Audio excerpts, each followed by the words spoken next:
Welcome race fans, here we are tonight at Charlotte with the IWCR League in the Gen 6.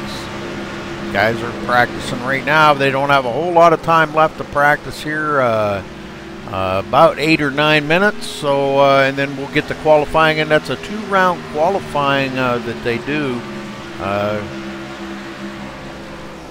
Heidi ho. Hey everybody, hey Roger, how you doing? Looking forward to calling this race with you, brother. All right. Sorry, I'm running a little behind, but I'm still working some setup things. You know, doing my talking to drivers, getting some inside info, different things. So, Roger, you think these guys have got a grip on this track tonight, or? Quite a few of them actually do have a pretty good grip on the track. You know, I talked to almost all the guys inside that top 10 there, and they all feel like they have something that if they can just manage the race, manage the tires, manage themselves, stay focused, they can stay up front, they can run up front all night long. I mean, it looks, you know, like we got some pretty quick cars, and everybody's pretty close. If you look inside that top 10, hey, you're talking about a quarter of a second, and I'm not sure if Schweikert's time's race trim or Q trim. It's pretty fast. It might have been draft, but everybody else is right there. I mean, you start looking at 82, 90, 90, 94, 98. I mean, that's just a blink of an eye fast. So it's going to be pretty good.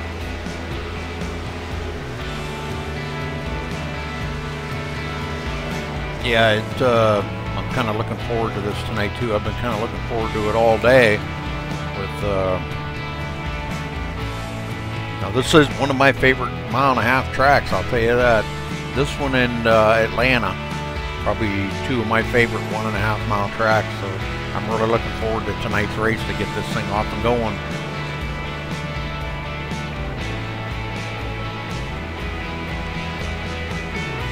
This track seems to have, it's always had a lot of grip, but it seems to really, really favor this car now on this new tire model.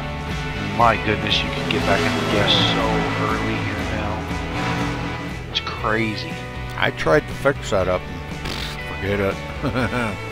You can it's see actually fast enough to run 28 flat in. Well, I couldn't even get down to 29 flat. Yeah, it's actually fast enough that a lot of guys have been able to get down in the low 28s with it pretty easy. And I noticed I had to get back into the throttle real gently coming off the turns, or she'll just go right on around.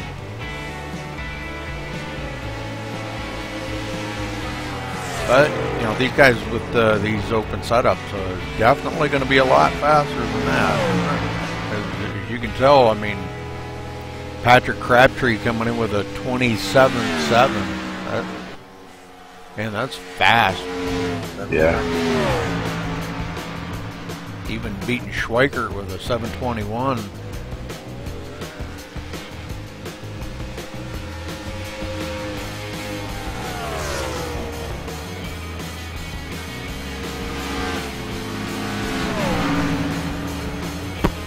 Boy, tired tonight. Ugh, been a long day.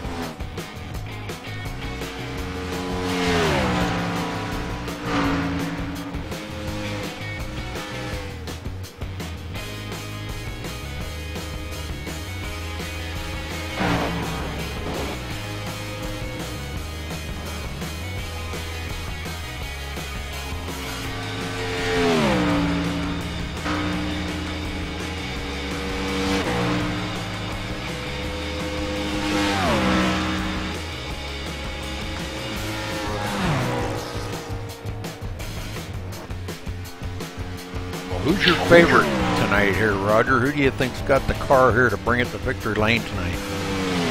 Man, you know, it's actually going to be a pretty big toss-up, to tell you the truth. I wouldn't be surprised to see any of the guys in that top 6 even this pretty easily right now on the speed chart. It's going to be really hard to pick just one guy. Everybody seems to be really quick. It's a guy that's going to manage his tires. I mean, I know the guy that I think can manage his tires very well. He knows he has to. Quite frankly, Joe Roberts knows what he needs to do with this car. He's been working on it all afternoon, and he's got it pretty much dialed in where he wants it. So I think he's got a real good shot tonight. Yeah, I think I'm gonna pick Galen Gidman tonight. I think he's gonna be there at the end. You know, I know there's a couple fast guys there, Patrick Crabtree and Brian Wolverson, John Schweikert. These guys are all pretty fast, but I think Galen's gonna have the car tonight. And you know, he has been out of victory lane for the last few weeks here, and I think he's about due. That's a good pick. I think he's kind of,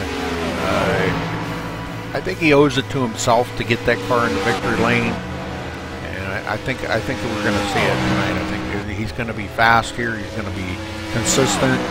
Keep that car out of trouble is going to be the top priority, and keep it off the wall.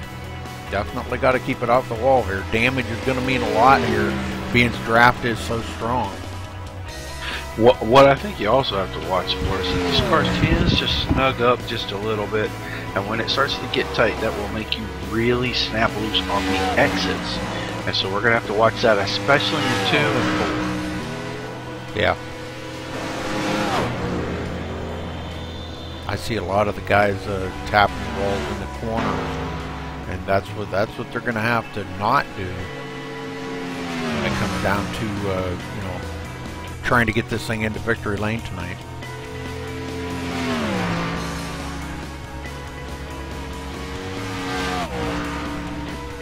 Well, we got quite the field out there. I'm looking at about 24 drivers right now, so we have a pretty big field.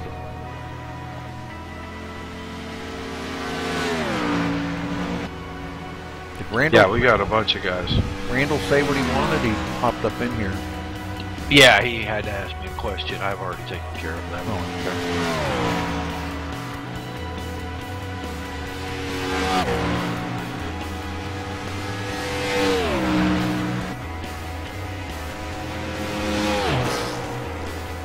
Cucker coming off of a win last week.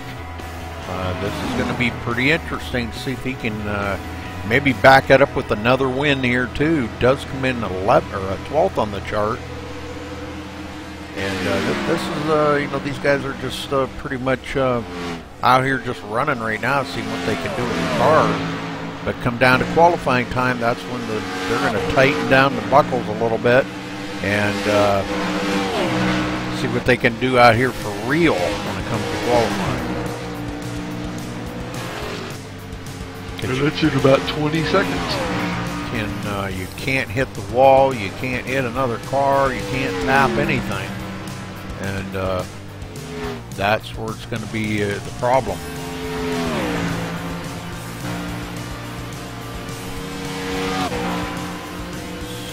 All right, about to go to qualifying here.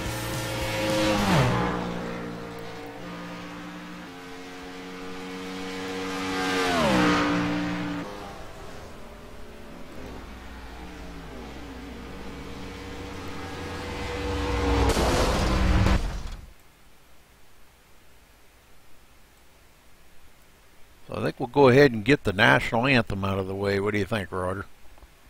You do that, and I'll be right back.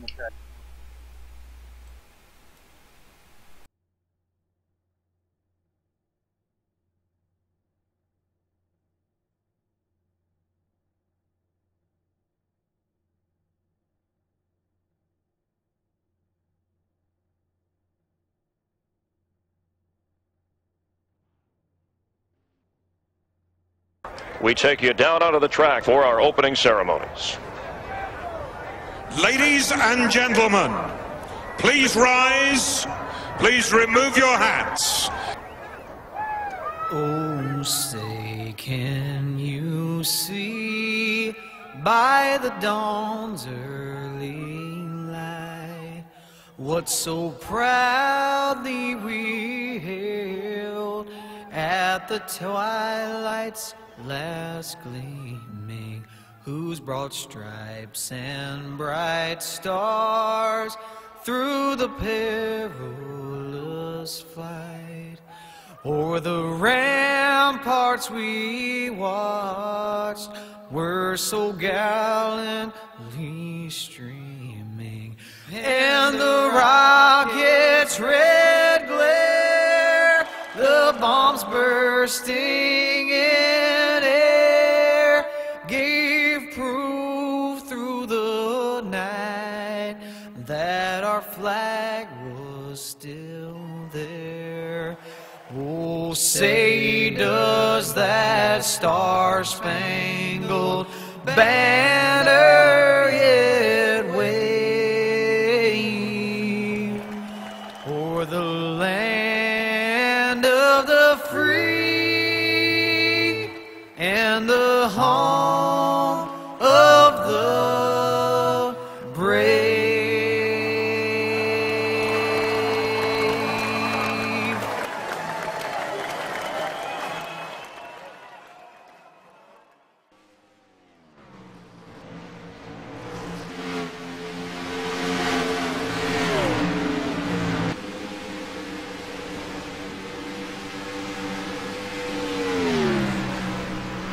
All right, some times coming in right now. Schweigert on the top of the 27.754. Very, very good lap for him. We've still got some fast guys. Patrick Crabtree, Logan Sheets right there, Matt Spangler. Alan Bowes into the mix there now with a 27.946.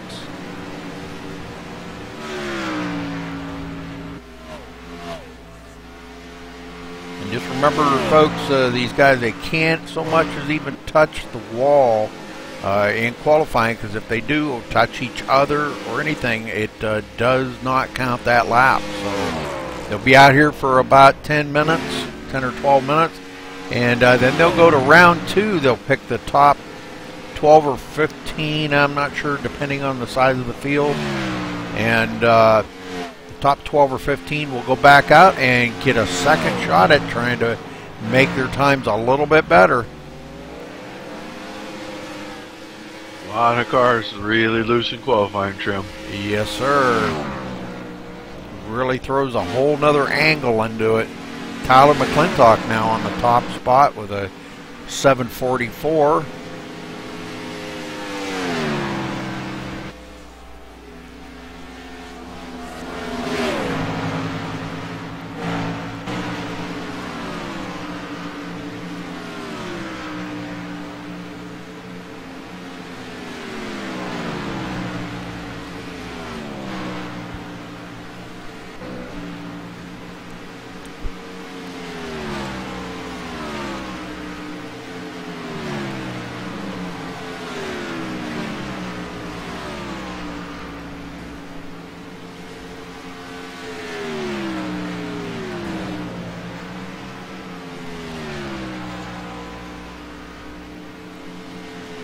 All these guys fighting that loose on exit thing here. I'm seeing a whole bunch of white smoke. Yes, sir. I'm seeing it too. And that's not a good thing at all. We don't want to see that white smoke.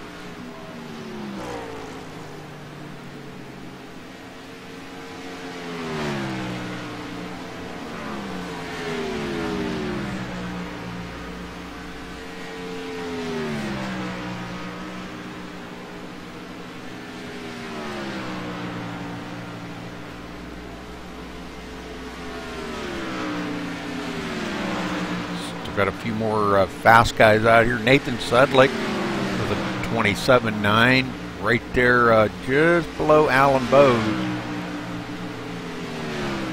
And there you got a good example right there. Travis Townsend come off the turn and just tapped the wall, so he knew there's no sense in even continuing on with that lap because it's not going to count.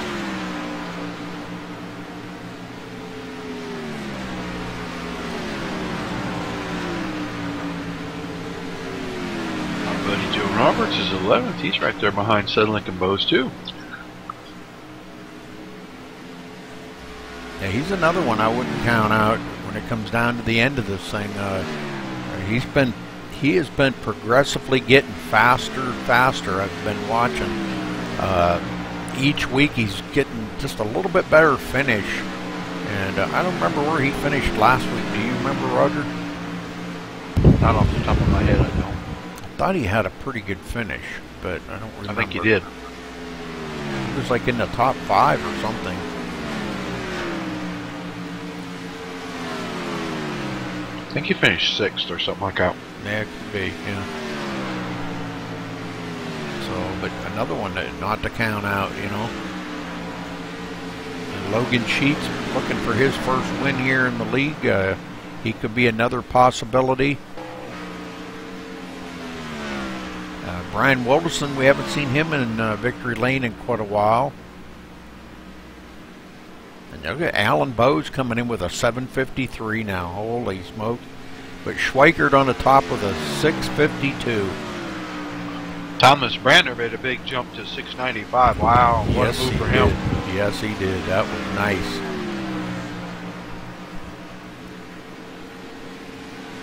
And these guys will get a second chance, you know, to go out and try to better them times here in round 2. So we'll see how that goes after this segment's over. They probably got what, Roger, about another 5 minutes? No, Probably around 4. Yeah, 3 or 4 minutes. Okay. Matt Spangler on the top now with a 642. Wow, these guys just keep getting better out here.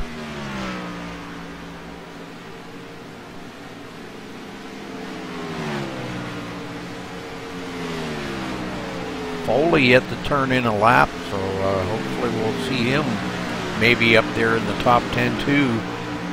Coming off a win last week, he has got to be just pumped.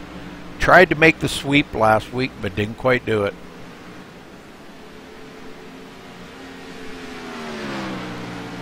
Friday night at Talladega, and then almost looked like he was gonna maybe come out of it there for a little while with a victory on the Truck Series, but just didn't quite have enough to do it.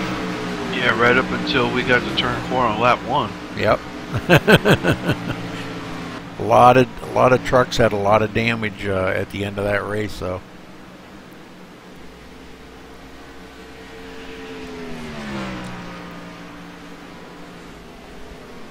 Boy, a lot of spinners. Whoa, man. A lot of guys out of control right now. Oh, look at Bowes on the top now with a 629. Man, and Matt Spangler's up there. Wow, these guys are really blowing the field away out here.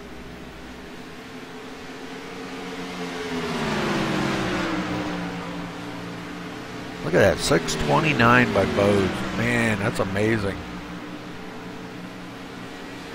Heck, I couldn't even turn a 29 flat in race trim.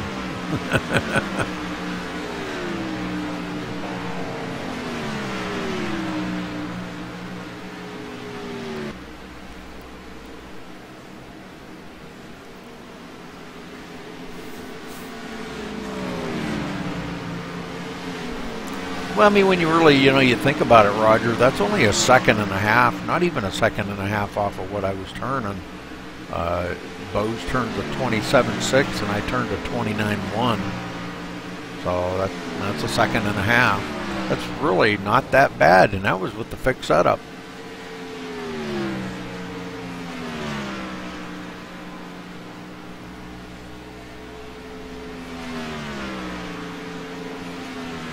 Yeah, but a second and a half is a very long ways here. Yes, it is. Yes. When you're going 200 miles an hour.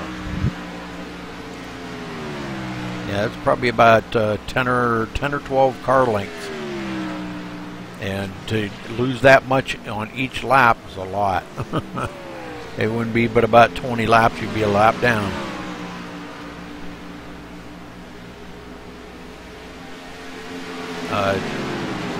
Now, Roger, I talk about this, on this track a lot. This track is not 3-wide friendly. Now, when you're running with cars this fast, this much horsepower, I hope we don't see too many 3 wide, but I'm sure we're going to see probably a few, but they're going to be quick, maybe like down the back stretch or something like that. Maybe passing lap cars or whatever, but 2 wide, definitely. I love to see 2 wide racing here. As long as you got a good, couple of good guys racing each other hard and racing side by side, it can be done here, and it's awesome to see at this track. Yep. All right, well, looks like round 1 is over.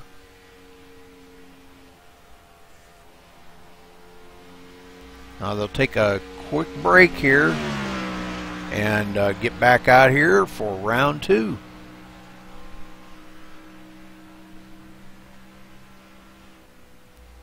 Session 1 has ended for these drivers.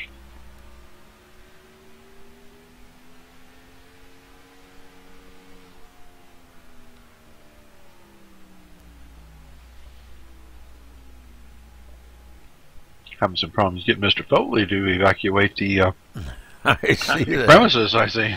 Uh-huh.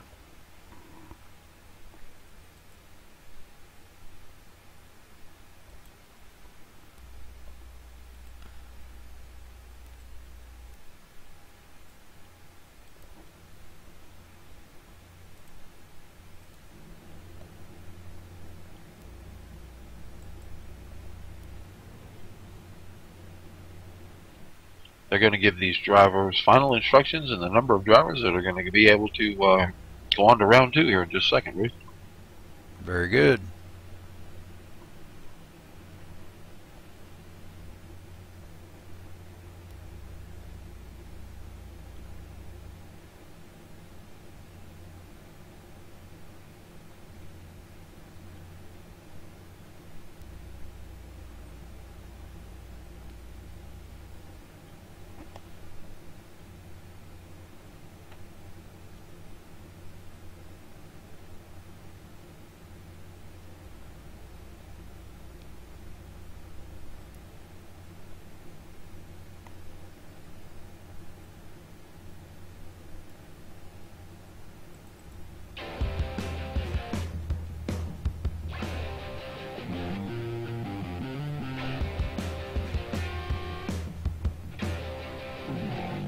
Top 10 will advance tonight, Rudy. Oh, okay.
A lot of cat and mouse going on pit road right now.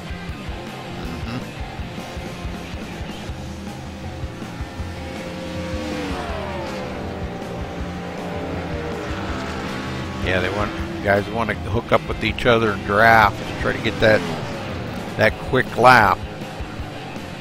But I don't think it's going to be the quick lap that's going to win the race here tonight. Tyler McClintock jumps to second on the board at 27.635. Had cleared track, nobody bugging him. First guy out. You either want to be first or last on this qualifying session. It's going to be the guy that can, like you said earlier, hold his tires and maintain his equipment here.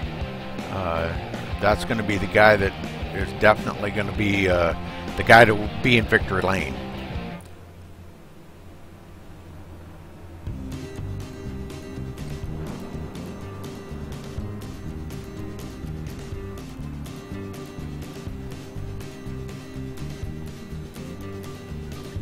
John Schweikert and Logan Sheets wreck coming off turn 4 a few seconds ago. Both drivers will be finished for this qualifying session.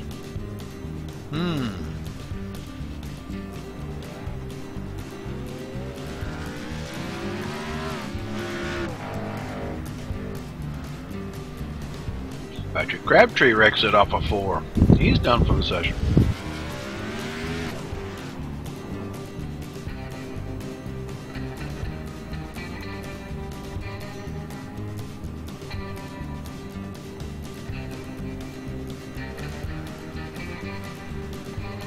Brian Wilson going back out here for another try. He's 7th on the grid right now. Let's see what he can do here. Better that time.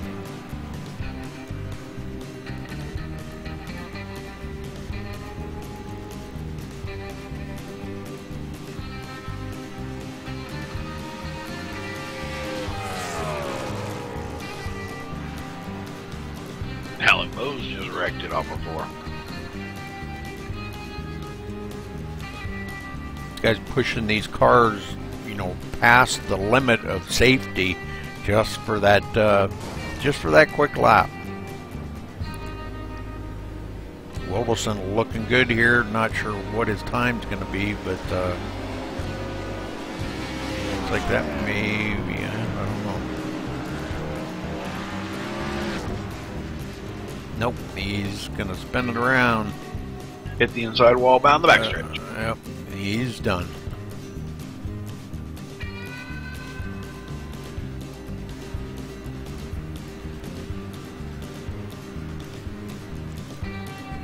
It's like Brandner and McClintock going back out here.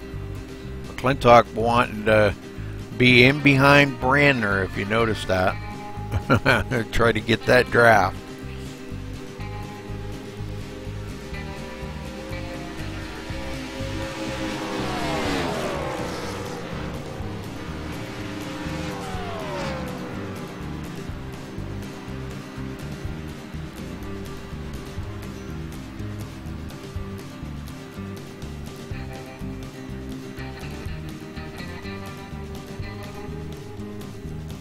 Brandner almost loses it. Whew. That was real close.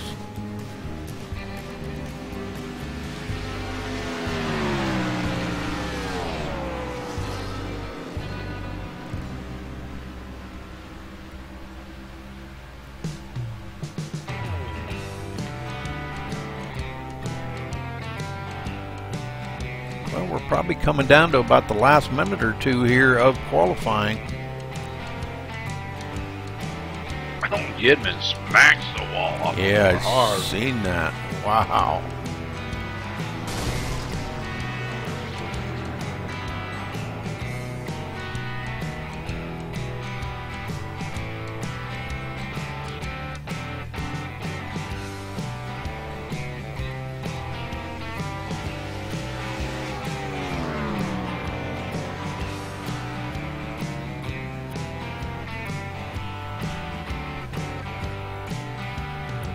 Brandner just smacked the wall coming out of 2.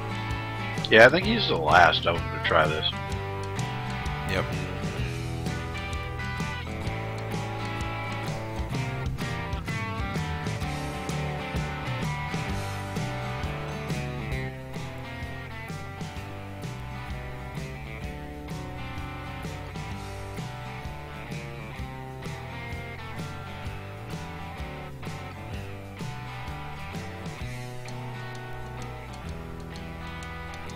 Like that might wrap it up there, Roger. Looks like Alan Bose is going to be our pole sitter.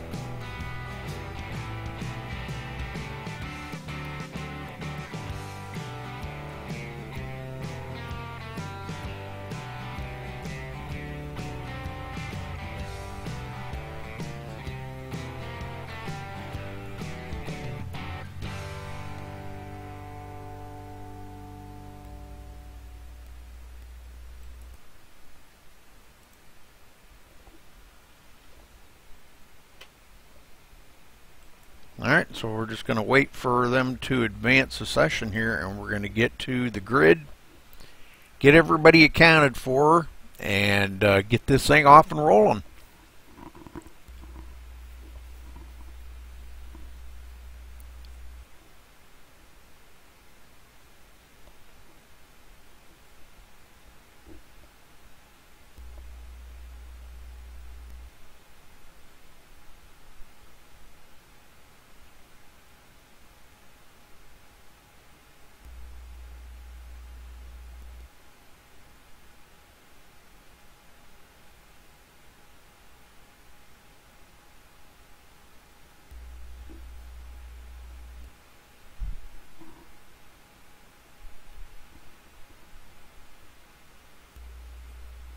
Just waiting on the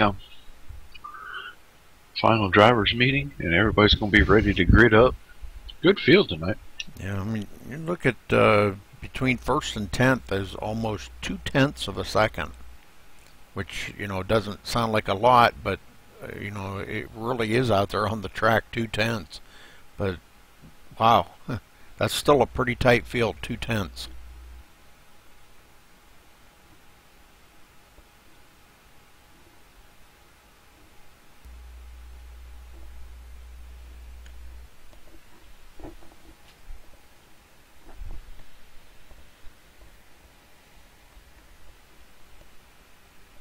We're only talking about 0.9 of a second from first to 26th.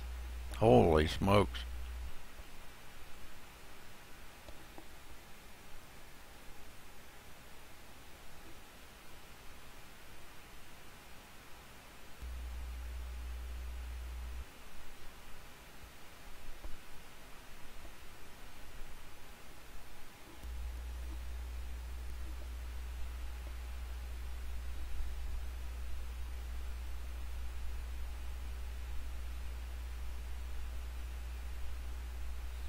Okay. Here we go.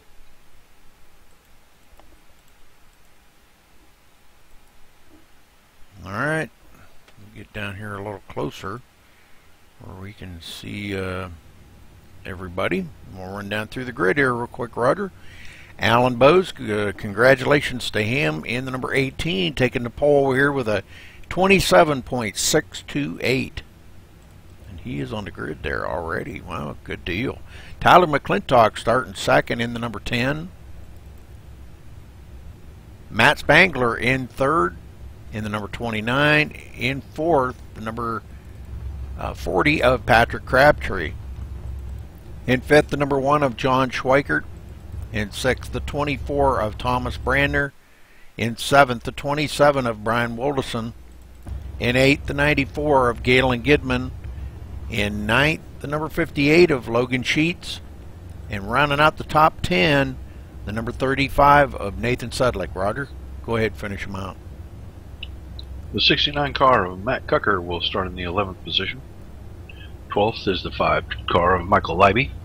Joe Roberts starts the 6th machine in 13th position. Johnny Reed Foley will start his number 3 car in 14th. 15th is the 51 of Blake Bryant. John Batista starts 16th in the 39 car. The 92 of Travis Brown fills in the 17th slot. On his outside, Evan Matt Vieco in the 34. Travis Townsend starts 19th. Rarity to see Travis starting that far back in the pack, but still the 08 car starting 19th tonight. Randall Drake will start 20th in the 9 car. Greg Slight start 21st in the 14. Thomas Keane will start his 42 machine in the 22nd position. Paul Crumry has the 8 machine sitting in 23rd. The 56 of Donald Stewart starts 24th. Corey Wilson starts the 55 car 25th. David Butterworth starts 26th in the 81. DeAndre Artis will start the 07 in 27th. Keith Shaner will start back in the back of the field. I'm going to say 29th or 30th in the 47 car, with John Verga in the 48, Tony Pizarro in the 00, and the 21 of Jonathan Cogswell falling all in behind them. Very good. All right, and they're rolling off here now, trying to get things fired up and get them ready here. Roger, are you going to call them down all night? If that's what you want to do, my friend. Might as well, buddy. All right. I've got enough to do here. So, just makes it a whole lot easier than trying to keep track. You know, I don't know if we have the party patio tonight because Ken Worley not here tonight, so. I haven't even gone out to check.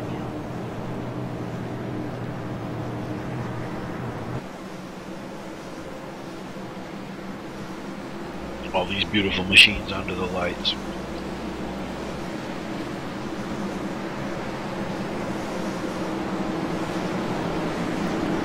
Got a lot of nice looking paint jobs out there tonight.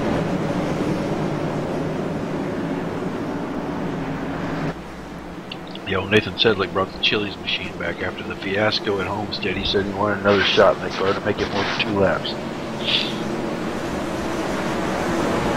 Alright, coming around turn 4 here.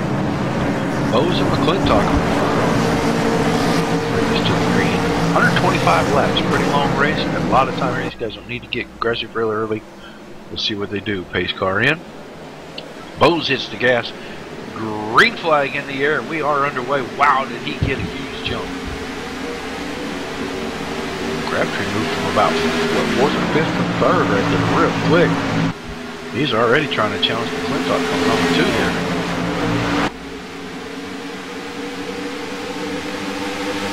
He's got it down the inside going into 3 as they both close on Bose.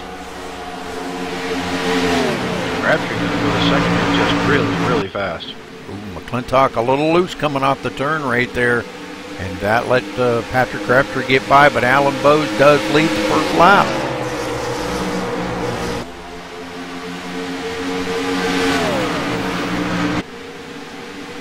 Everybody's gotten singled out here through about the top 10. Wow! Crabtree a little loose that time too. I thought I saw a block, but that was 2 teammates trying to get out of each other's way right there between Matt Spangler and John Schweiger.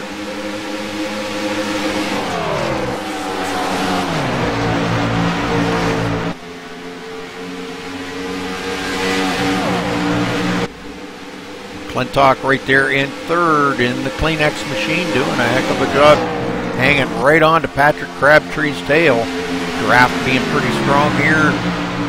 No surprise that these guys would be trying to hook up in some kind of draft to stay up there with that front leader.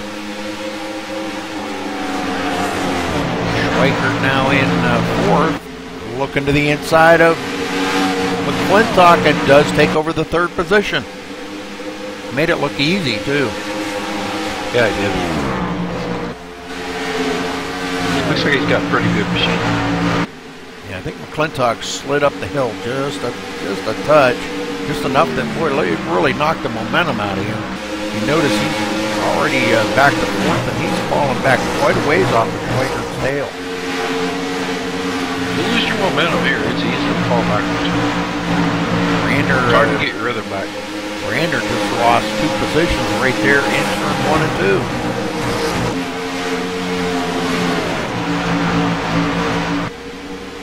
Nathan Sedlick closing up on his tail, going to be in 8th place.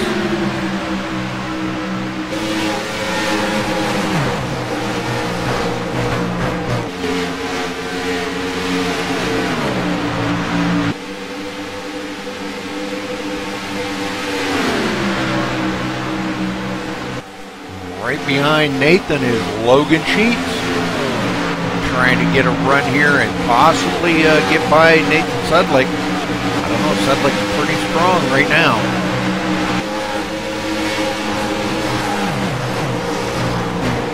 But he does make a run on him. In the fence.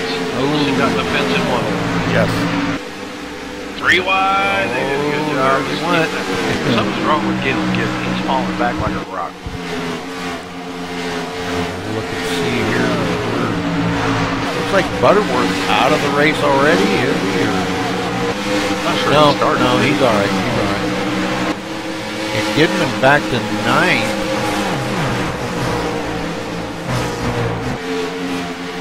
But he started 8th. He's only in 9th, so that's really not bad. He's hanging in there. But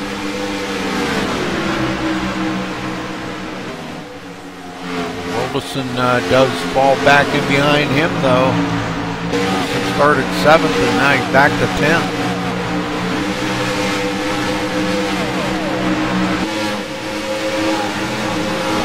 Lead, Crabtree has the inside on Bose to 1 and 2. Did not complete the pass though. No. They go into the turn here. Oh boy, he is right on his tail.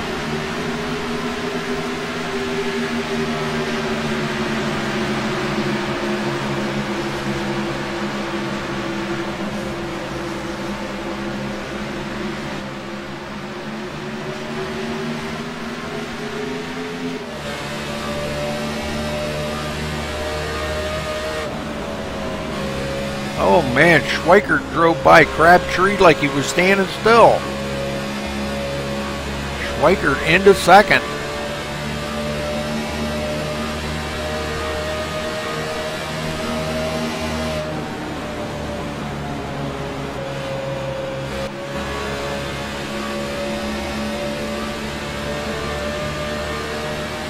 Down the back stretch here, getting ready to come around here and finish lap 11 already.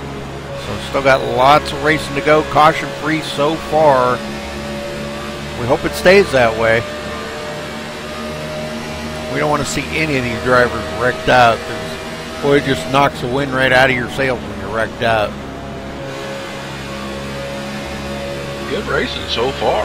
Yes, it's been great racing. Crabtree kind of settling in behind. Thomas Brander really loose.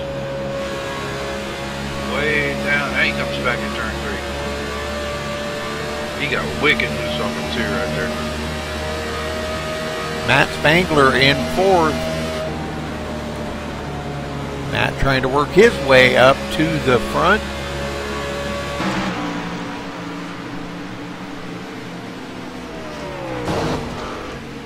Oh, Johnny Reed Foley with a big slide through 2. Ooh, Good catch though. I heard somebody hit the wall. He didn't hit the wall. Yeah, Him maybe. and Michael Libby were racing really hard. He got really loose. I heard metal into the wall. That's all I heard. I didn't know who it was. Galen Kidman moves around his teammate Nathan Sedlick right there for the 7th position. He's starting to make his way forward again. Yeah, and I think, you know, a lot of it's these guys giving these tires a little bit of time to warm up and get a little more bite into them. But these guys, Nathan Galen's already 5.1 seconds behind the leader, which is quite a little bit on the track.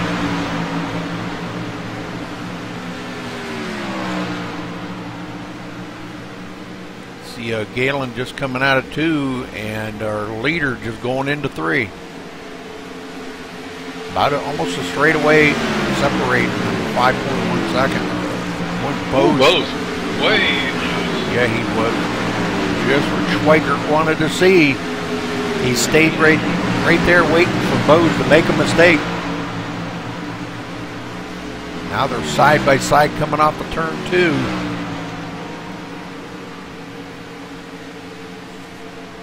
I think Schweikert's going to not going to give up on that, because well, Bose ain't giving up on it either. They're still side by side. Pretty good racing right here. Yes, it is. Schweikert, I think, is going to prevail on that, and does take over the top spot. And, maybe a little early to be this aggressive with yeah, side by side, but hey, racing's racing, right? yes, sir. Bose What they're doing is letting Patrick Crabtree and Matt Spangler catch up, though.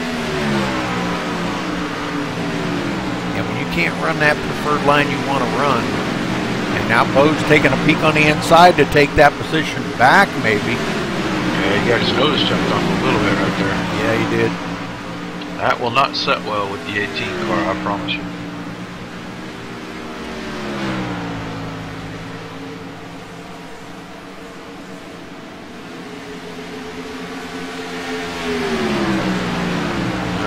Crabtree back here in 3rd.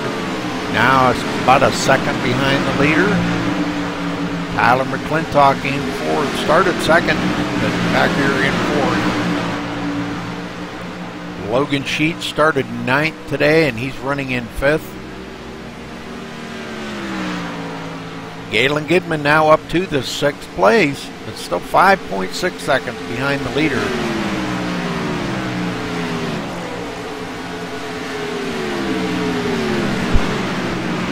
Matt Spangler was only pit road just now.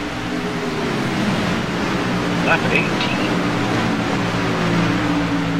He's a lap down. Yes, he is. I don't know what to say about that. Yeah. Kind of unusual. Maybe he needed to make some adjustment or something. Maybe he forgot to make that final adjustment before the race started. You never know. Could be.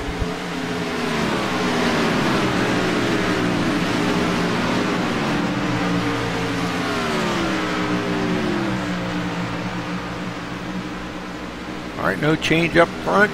Michael Leiby, though, looking at moves into the 8th place. Started 12th today, and he's creeping his way up toward the front of the field. He's got quite a few guys right behind him. These guys kind of like hanging in a bunch here. Thomas Brander getting by Brian Wolderson. Made that look pretty easy. Now Wolderson looking like he might try to come back. Johnny Reed Foley there on the outside of Wolderson. That's for position 2. We have a caution on the course. Yes, we do. I don't know who that's for. I'm looking. Oh, there we go. 56 car. That would be Donald Stewart. He lost that. I wrecked that from turn 4 to turn 1.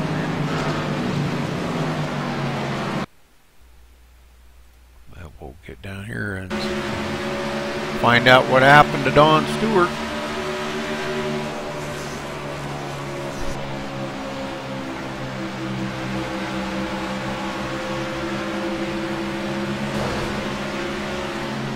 Oh, he caught the wall coming off of turn 4. Yeah, he did.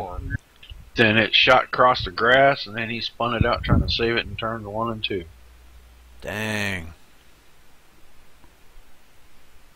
Puts him a lap down, but he's still going along. Yeah,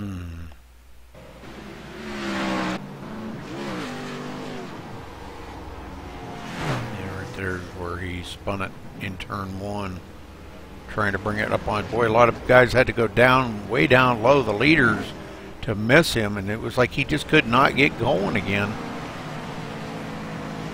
So, well, we may see the leaders come down pit road. It's been 24 laps right now, so we might see them come down pit road, Roger. Yes, they are. Oh yeah, we'll see a lot of these guys in the pit road. Probably everyone, because first run, everyone wants to know what their tires are doing.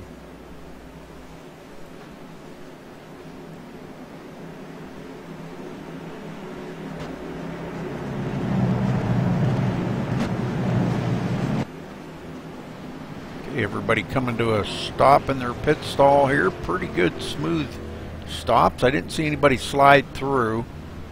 Right side tires going on. Left side's going on. It looks like Bose beat Schweikert off. McClintock going to be 3rd. Patrick Crabtree back to about 6th. Bad stop for the 40 team. Yeah, he didn't have a good stop. Looking at it here, he had a 16.5 second pit stop. Wow. Everybody else was in the 14s.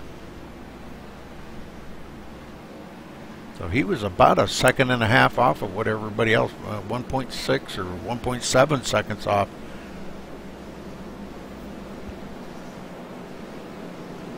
Well, Alan Bose had a 14.6 second. Nathan Sedlick with a 13.9 second pit stop. He comes out of there 4th. Yeah, he did a great job getting on and off pit road. Comes out of there 4th, ahead of Patrick Crabtree.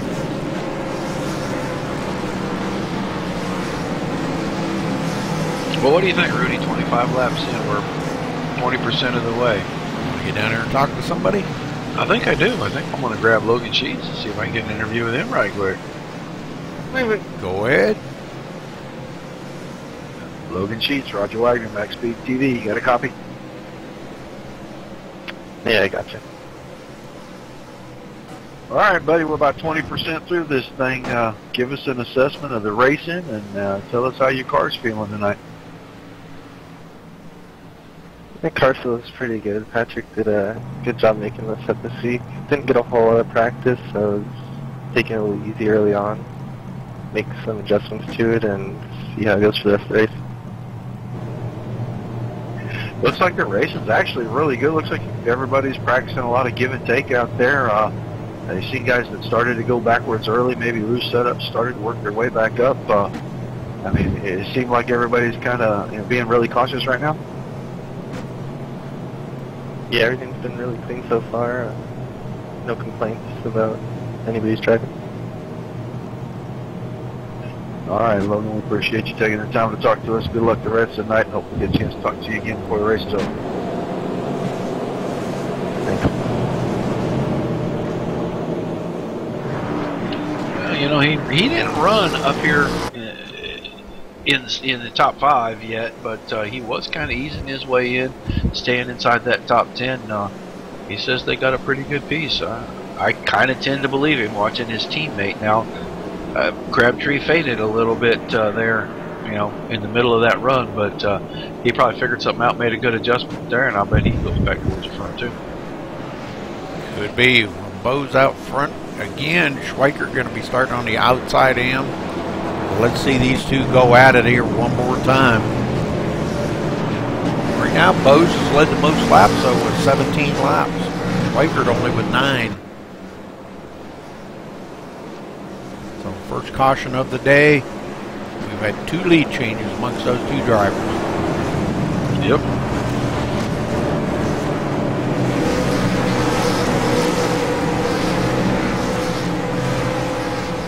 All right, Roger, ready to go back green.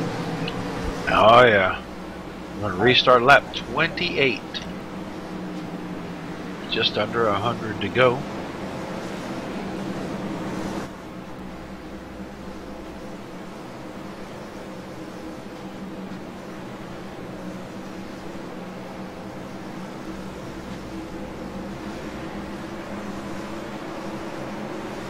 Bose, Schweikert, McClintock, Sedlick, your top 4 here on this restart.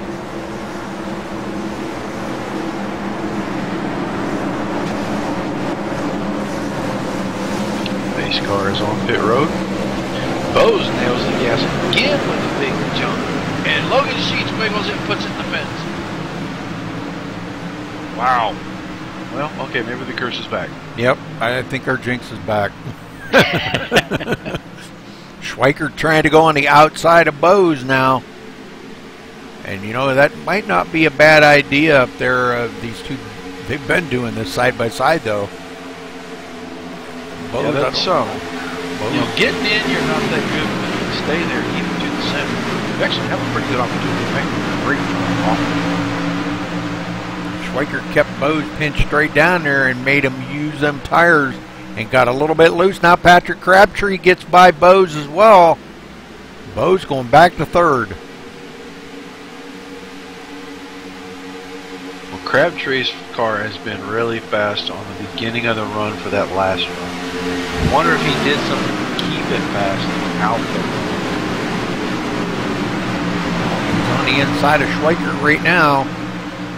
And it looks like he does clear him. Schweikert might have just let him go right there. He knows that he's a little faster on new tires. Schweikert might not be quite as fast on new tires. Last run, he just bided his time and made his way to the front. He's probably practicing the same strategy right now. Crabtree out front for the first time today. Gonna lead a lap. Gotta get them bonus points.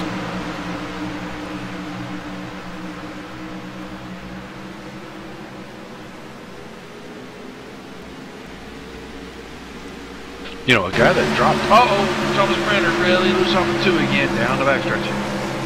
Wow. I was getting ready to say, you know, a guy that dropped back early in the run on the last run, Didman, he's actually hanging pretty tough in fifth position right now. Oh, Schweikert's in the wall off the floor.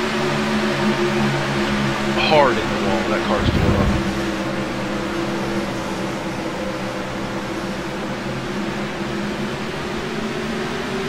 He's dropping like a rock now.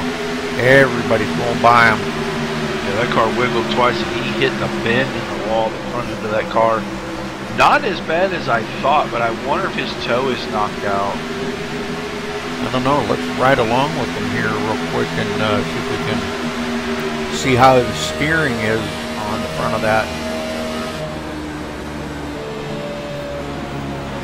I don't know, he might not be hurt as bad as you think. Yeah, I'm trying to watch down the straightaway. Seems to be. And he's turning it a little bit left. Not too bad. Technically, he should be turned into the right, but oh, there's the fight. Gets loose again. Yeah, he was trying to get around Townsend there, and yeah, he's fighting it now. We'll see if this affects him the rest of the race. Boy, he had a quick car before. Uh-oh. Oh, man. Yeah, he's got those tires super heated right now, and he's going to have to back it down to get them cooled off. Or he's just going to continuously get loose. We can see the damage on the right side of the car now. A lot of damage. He hit that wall. The whole right side of that car is going to have to be repainted now, Roger. Yeah, oh, and he gets loose right there, right in front of Evan Matvieko. Spins it around. Oh, it's the inside wall a ton, too. Yes, he did. And he ain't too awful happy about that, I can assure you. We're going to go back and take a look at that here one more time. Just a deal all by himself right there. Nobody around him because he had pretty much lost the draft of all them folks up ahead of him. Yeah, he's definitely got to go in and get some damage fixed now. No doubt about that.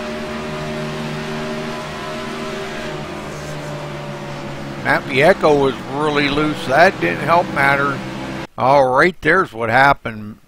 Evan Matvieko got loose, and when John went to go out on the outside of him to go around him, he just no bite up there.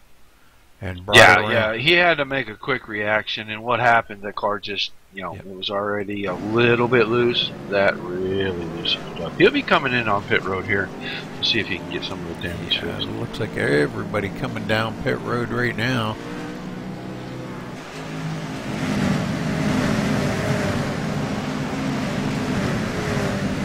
Greg Slides is taking his car behind the front fence. They're going to be done for the night. John Verga as well.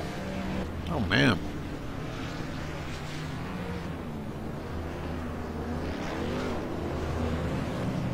All right, Crabtree out first.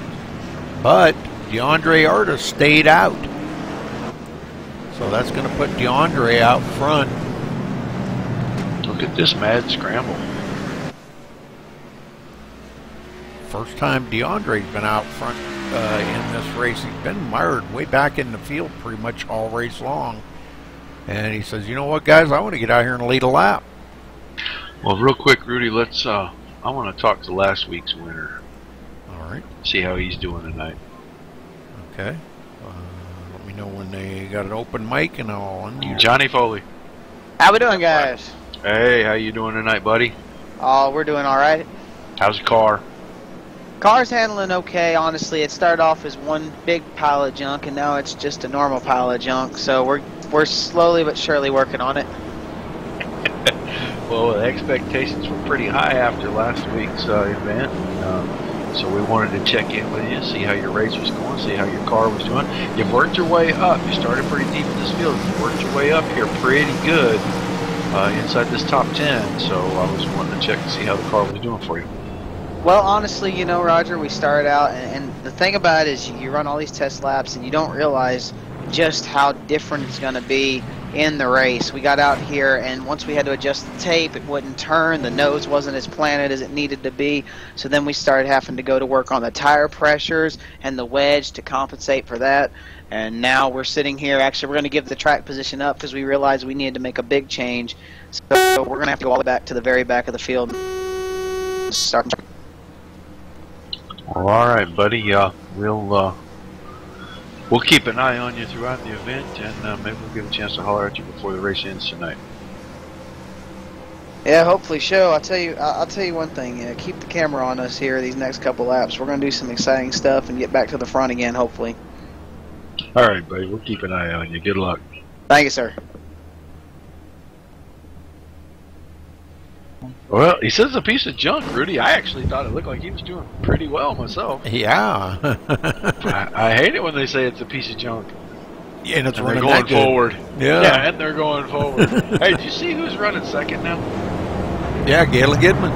Yeah, worked his way up there. He fell back when we dropped the green. 6, 7, 8 spots, and now look, he's worked his way back to the front. Driving the DuPont Chevrolet tonight. An old school scheme.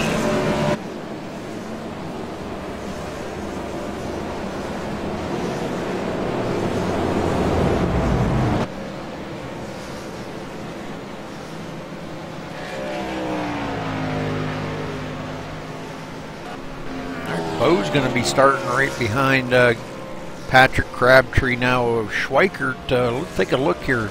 Schweikert mired way back in 25th. Last one on the lead lap. A lot of the damage fixed. Still got a little mash spot in the middle of that nose, but for the most part, most of that damage got fixed. I'd be curious to see how hard he charges through this field.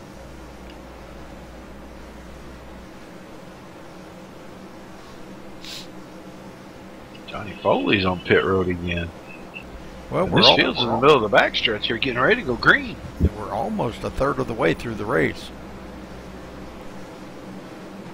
He better get moving. I guess he is moving now, but well, he's got a little bit of ground to catch up here before they get the green flag. Maybe he's got that timed out to where they're gonna hit the green flag when he catches up to him, and he might just blow right by him. Maybe that was a surprise. Yeah, or he might blow up the whole field. He's actually going to make it. He's pulling up behind the field right here in 3 and 4 as we get ready to go green. Pace cars in. Wow. Patrick Crabtree nails the gas. Gibbon nails the gas. Bose nails the gas. Everybody up front. Gone like a rocket. Crabtree leading them down here through 1 and 2. Bose and Gibbon fighting for that second spot. McClintock looking on, just waiting to see which one's going to prevail so he knows which car to follow. 3 wide. Oh, almost a 3 wide going into 3 back here for about 8th spot. Wow, Gibbon went from 2nd to 4th before we cleaned a lap.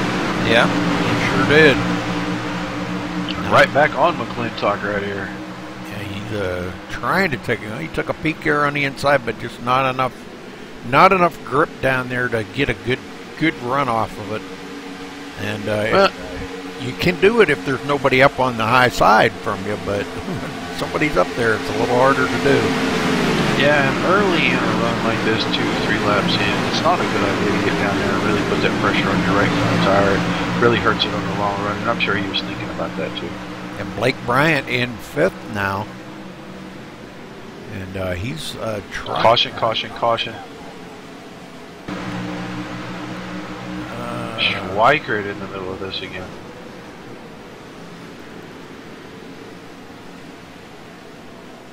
We'll go back and take a look here.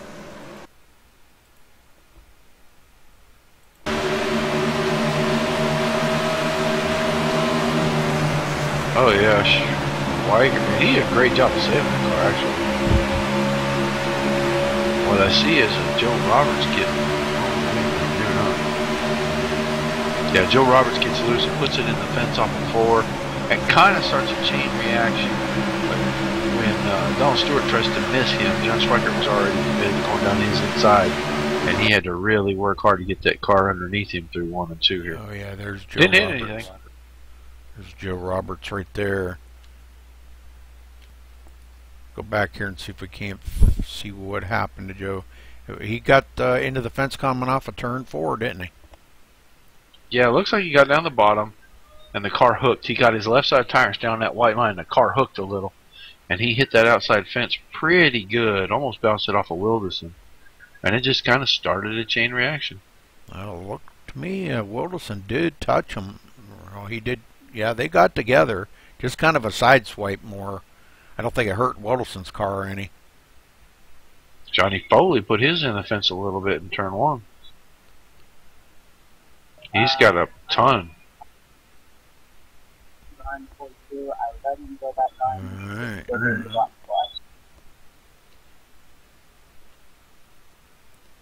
Yeah, Schweiker did a heck of a job saving that car. That could have been really bad. He could have went right into the wall on turn 1. And looks like these guys are on pit road here. Schweikert on pit road. Maybe getting a little more of that damage fixed up.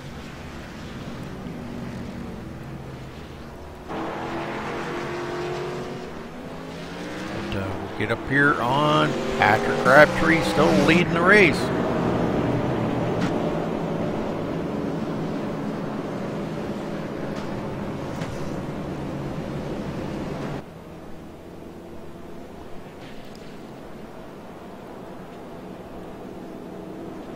So it looks like David Butterworth may be the only one out of the race that I see. Yeah, David Butterworth. Everybody else is still in the race. Joe Roberts probably still sitting on pit road trying to get some of that damage fixed. Yeah, the car's just really tore up both sides, right and left. Oh yeah, I see that now. Wow.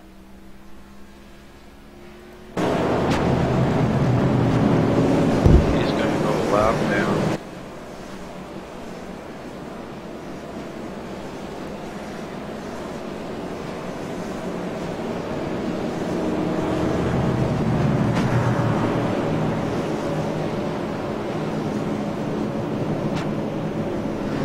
Okay, so Bo's going to start second. Tyler McClintock third. Galen Gidman fourth. Blake Bryant fifth. Nathan Sedlick sixth. Thomas Brander seventh. Logan Sheets eighth. Michael Leiby ninth. And Matt Cocker in 10th.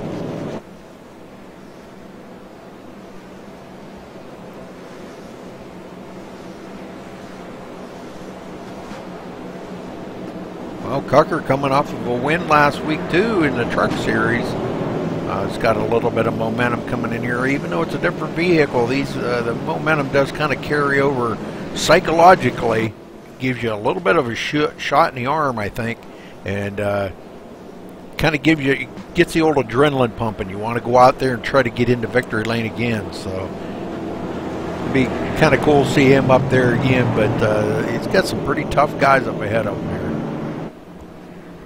This doesn't look like his car is as fast as he needs it to be to compete with these guys that are running out here in the front. So let's kind of keep an eye on him and see if maybe we can make some adjustments forward.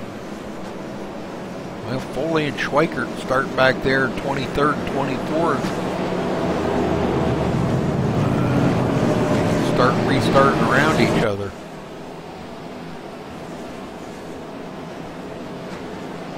Lights are off on the pace car. We're going green next time. Next time.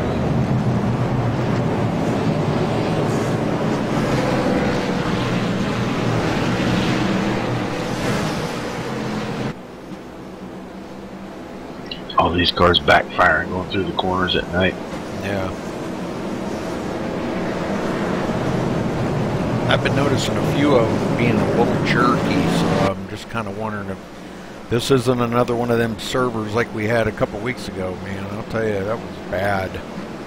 I've been seeing it every night. All the servers can't be bad. It's got to be some kind of a graphics issue. Something, yeah.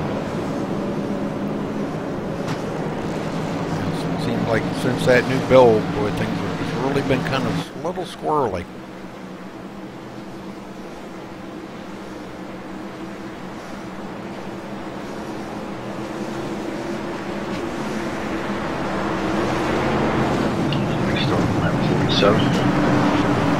Familiar faces driving each other, Bows and Crabtree, as we start this front row.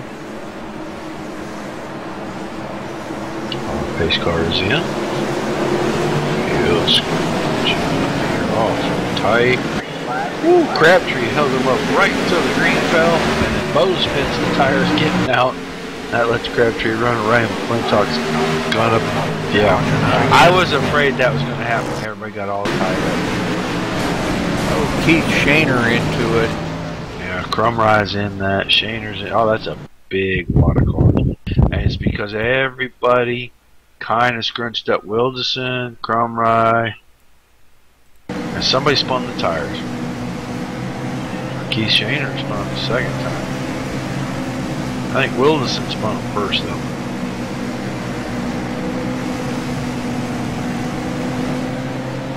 Right on Keith Shaner here on the start. Let's see what happens. Well, it looks like 3 of the WCR guys are involved in this. Shaner, Wilderson, Query, Wilson. Oh, Wilson is. Wow. Wilson almost getting into the back of Shaner. And Shaner just, man, he's out of control right there. And then Wilderson gets into him and Paul Crumrye. Yep. Donald Stewart got into the outside fence. Man, they were just like... Crumrye's car is absolutely crippled. I think Shaner's is too. I think both cars are blowing the motor. Yeah, I don't know exactly what happened there to Shaner. Whether he was like unsure about going, or if he was just afraid he was going to smoke the tires, or maybe he did smoke the tires. But boy, he would just kept checking up and checking up and checking up right there in front of Wilderson. Trying to get it back here a little ways. And we're going to maybe check this out from a different angle.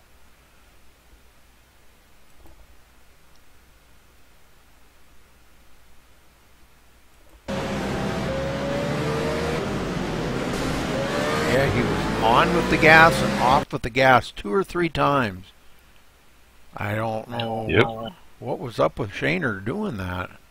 Well, I think it's because Crabtree held everybody up, and a lot of guys were used to him going right when the pace car went off, and he decided to change that start up a little bit, and the leader has control of the field, so you don't go until he goes, and everybody kind of inchwormed it, accordion effect it, and you know, on and off the throttle on this car, and you can blow the tires off of it pretty easy, and it goes dead right every time that happens.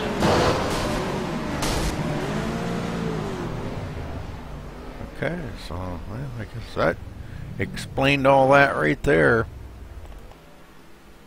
But I don't know. A lot of stuff, weird stuff went on right there. Yep. All right, Crabtree's still up in the lead now. He's got Joe Roberts wanting to get one of his laps back. Let's see, Joe Roberts up ahead of him? It is. He's several laps down. Yeah, he's like 4 laps down or something. Want to get one of them back. Well, it looks like Brian Wilderson, Paul Crumrye, and Keith Shaner. I don't know if they've taken their cars behind the pit road for the night or what. Probably. And, yeah. Alright. Both cars, both Crumrye and Shaner were smoking going down pit road.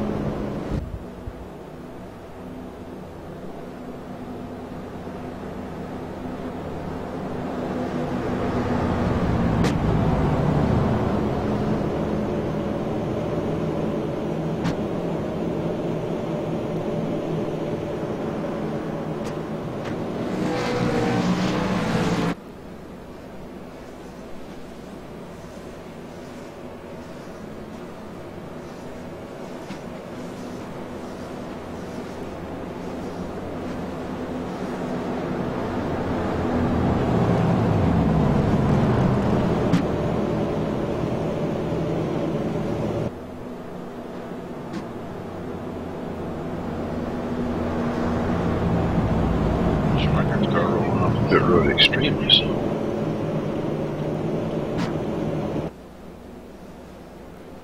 Well, he's up to the 20th position, so he is picking up a spot here and there. He could still come out of this with a halfway decent finish. You know, right now being in the top 20, I guess, is better than being outside the top 20. Yeah, definitely true. Well, Rudy, I know he's in here. Let me see how much Schweiger thinks his chances are now. John Schweiger.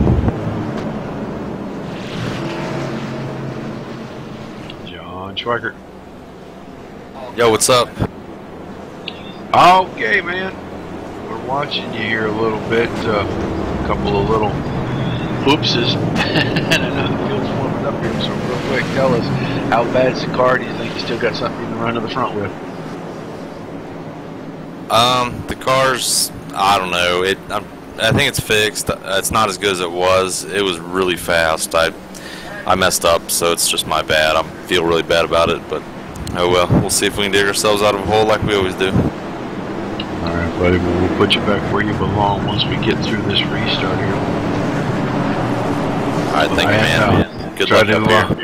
Try to give you a little bit of good luck here, and tell you that we're kind of keeping an eye on you so you can get back to the front side. Sounds good. Can't be any worse than I've already been through. 10-4 on that. Base car's about to duck off here. Crabtree holding them down one more time here. Getting a little bump from McClintock. He nails the gas. And we are off and running again, Rudy. Holy smokes, what a restart he got. Bo's trying to hang with him. Looks like Bo's did a little bit better this time. He didn't smoke the tires. And now McClintock on the inside of Galen Gidman. He can't do it, though. Yeah, it's pretty tough. Gidman being... Man. McClintock, big block on Bryant. Branner's going to get a chance to catch that break of momentum that McClintock caused Bryant from 3 and 4, and he's going to take a chance on getting a 5th position right here as he goes right past him. That was a big time block going down the back stretch last time. Yeah, it sure was.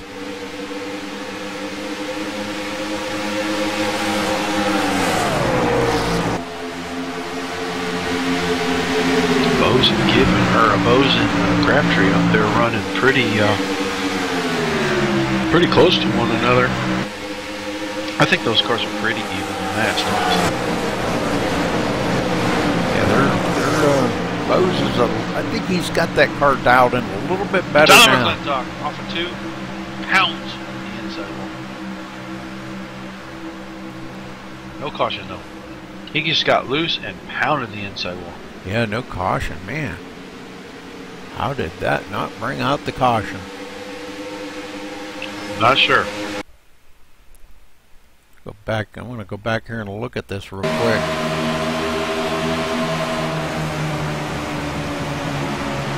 Right on the tail of Galen Gidman right here. Oh, it looks like he may have got a little bit of help from Thomas Brandner. I think he got loose before Brandner got thrown out. Yep, Brandner had nowhere to go, and that just kind of took McClintock right around. He's coming down pit road now, trying to get maybe take a look at it and see what it's going to take to get that thing fixed up. It's got a lot of damage on that car. Looks like Joe Roberts parked for the evening. Let's grab him real quick before he leaves and see what happens. Sounds good. Joe Roberts. Yeah. Hey, buddy, we noticed that you gave up the ghost there. Decided to take the car behind the fence. What's happening? The car was just, at that point, it was undrivable. And it was unfortunate. Made some changes to make the car a little bit better. And it definitely worked on entry. But then I went back up on the tape, and a 3% tape change made it completely, it changed the whole complexion of the car that quick, and I wasn't ready for it, and I ended up wrecking. And after that point, the car was just, it rotated so badly in the center, I was afraid I was going to cause another accident if I stayed on the track. Right. Well, up until that point, before you started throwing changes, how was the car? Woo, Sedlick sideways off 2. Good job by Libby missing him. The car was, it was bad. It was so strange. The car was lightning in practice, and then once we got it out there amongst everybody else, and even in practice in traffic, it was fine. It had a very bad push going into the corner all of a sudden, and it wouldn't rotate at all until like halfway through the corner. And it was nothing I experienced in practice the whole time. And it was very frustrating too, because once you got away from everybody, you'd close the gap instantly because the car would get clean air on the nose and you would just be faster than everybody. It was very frustrating. John Schweiger headed down pit road with the car smoking. That's not good. Now let's go back and see what happened to him. What's that? Alright, I will do that. Trying to watch us. Oh, Randall Drake just gets loose. I don't know if he got help from behind. It looked like the 42 of Thomas King right up under him really took the air off the back of that car. He got loose. Schweikert was trying to pass on the inside, and he just got knocked into the fence. Yeah, we're going to go back a little further than that because I didn't quite go far enough. Here we go. Well, Joe, hate to see you getting bumped out of these races, but you're just really not having a whole lot of luck this season. No, it's been a bad season, but I'm still going to keep showing up just because I enjoy it so much. But I just didn't want to be a bother to anybody else on the track at this point, and I figured I was more of a danger than anything else. And the car had the front end crinkled up, so I knew it was going to blow after about 30 or 40 laps. Well, I know that you spent some time working on that thing and got it where it was pretty comfortable. It's kind of a shame that it changed so much when the green flag fell for you, but... Yeah, I could say this, it definitely wasn't my crew chief's fault. My crew chief did his best job, and he did a wonderful job, set me up with a very good setup. It's just, it was something that none of us anticipated.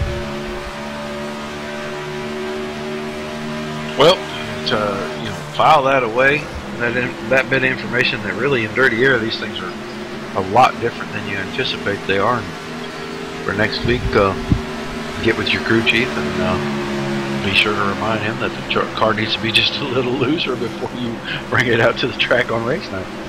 Somehow I think he's already got the message.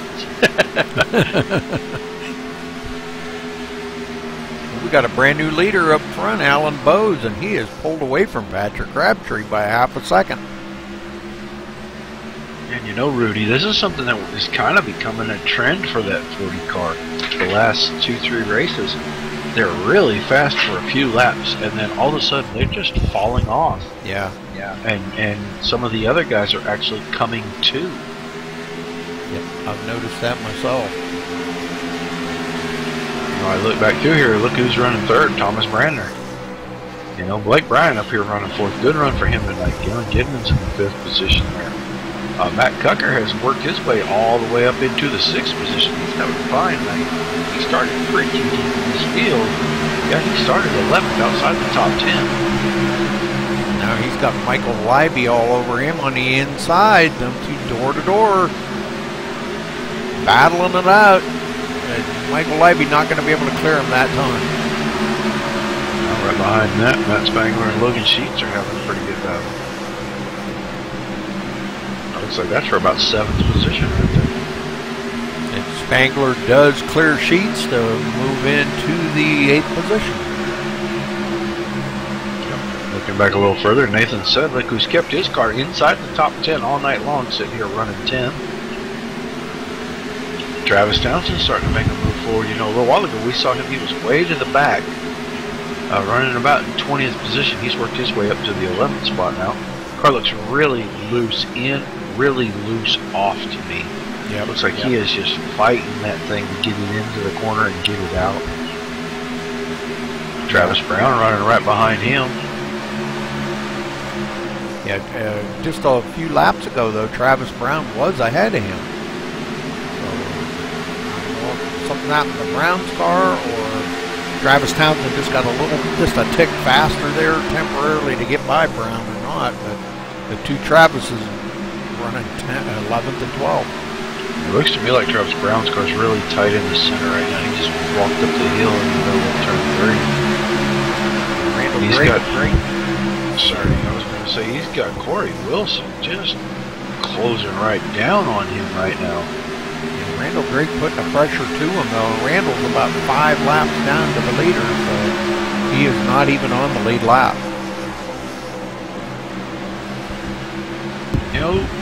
We talked to Johnny Foley earlier in the race. He was making a charge up to the front. All of a sudden, he's mired back in 17th position. He's over 15 seconds behind the leaders. Looks like he's fighting tight on that car. Crabtree 1.4 seconds behind Bowes. Man. So I don't know if Bose has got that car dialed in. He's found something that he's adjusted on maybe throughout the race and got that car dialed in really good now. Even though he does, I see him every now and then. Caution, caution. Loose.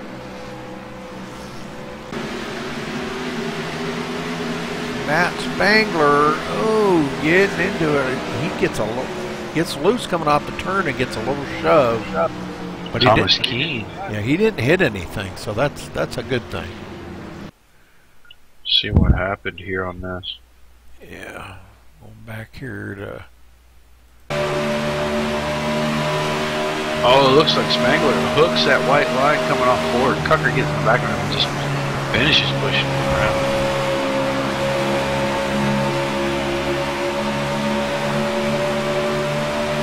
Coming down the back stretch here. Spangler did tap the wall just a touch and caught that apron right there, and boy, that really checked him up. And yeah, Cucker didn't know whether to go right or left. And it just got to be he ran out of time right there, and had to finish sending them on around. Yeah, ran out of real estate in a hurry right there. Yes, he did. He bared down on him real quick. All right, everybody coming down pit road, Roger. Yes, they are. And I still don't think they can make it from here, Rudy. But they can get a whole lot closer. Maybe about 5 laps or 4 laps short. Maybe Joe can tell us what fuel run was tonight on the cars. I think it's around 50 laps. Yeah, I'm pretty sure it's close to that. Watching Spangler again getting off of turn 4, yeah, the guy was running his rear end, just took the air off him and he overcorrected to the right and just began spinning down the front stretch. Looks like Alan Bose is going to be the leader off pit road. But maybe not. No, Crabtree beats him. Blake Bryant up to 3rd. Brander fell to 5th there. But Matt Spangler stayed out. After everything he did to his tires? Well, he may have just stayed out to lead a lap here, but he still has not led a lap yet. It's got to be the reason.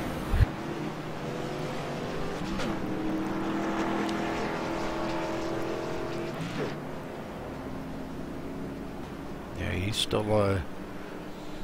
I think he's hoping to maybe lead this lap, and then he may. I don't know if he's going to be able to come down pit road. I actually think he confused himself and thought he was going to be trapped a lap down. Is why he didn't pit. Oh, there he comes. There he goes. Yep. That might have been a black flag. I don't think he safely entered the pits, but I'm not sure. Travis Townsend back on pit road a second time. So that puts Patrick Crabtree out in front of Alan Bose now. So those two have been, well, I'm telling you what, they've been back and forth. Now, of course, you know, like we've been saying though, Roger, Patrick Crabtree seems like he's really good on new tires. But boy, after about 6 or 8 laps, they just fall right off.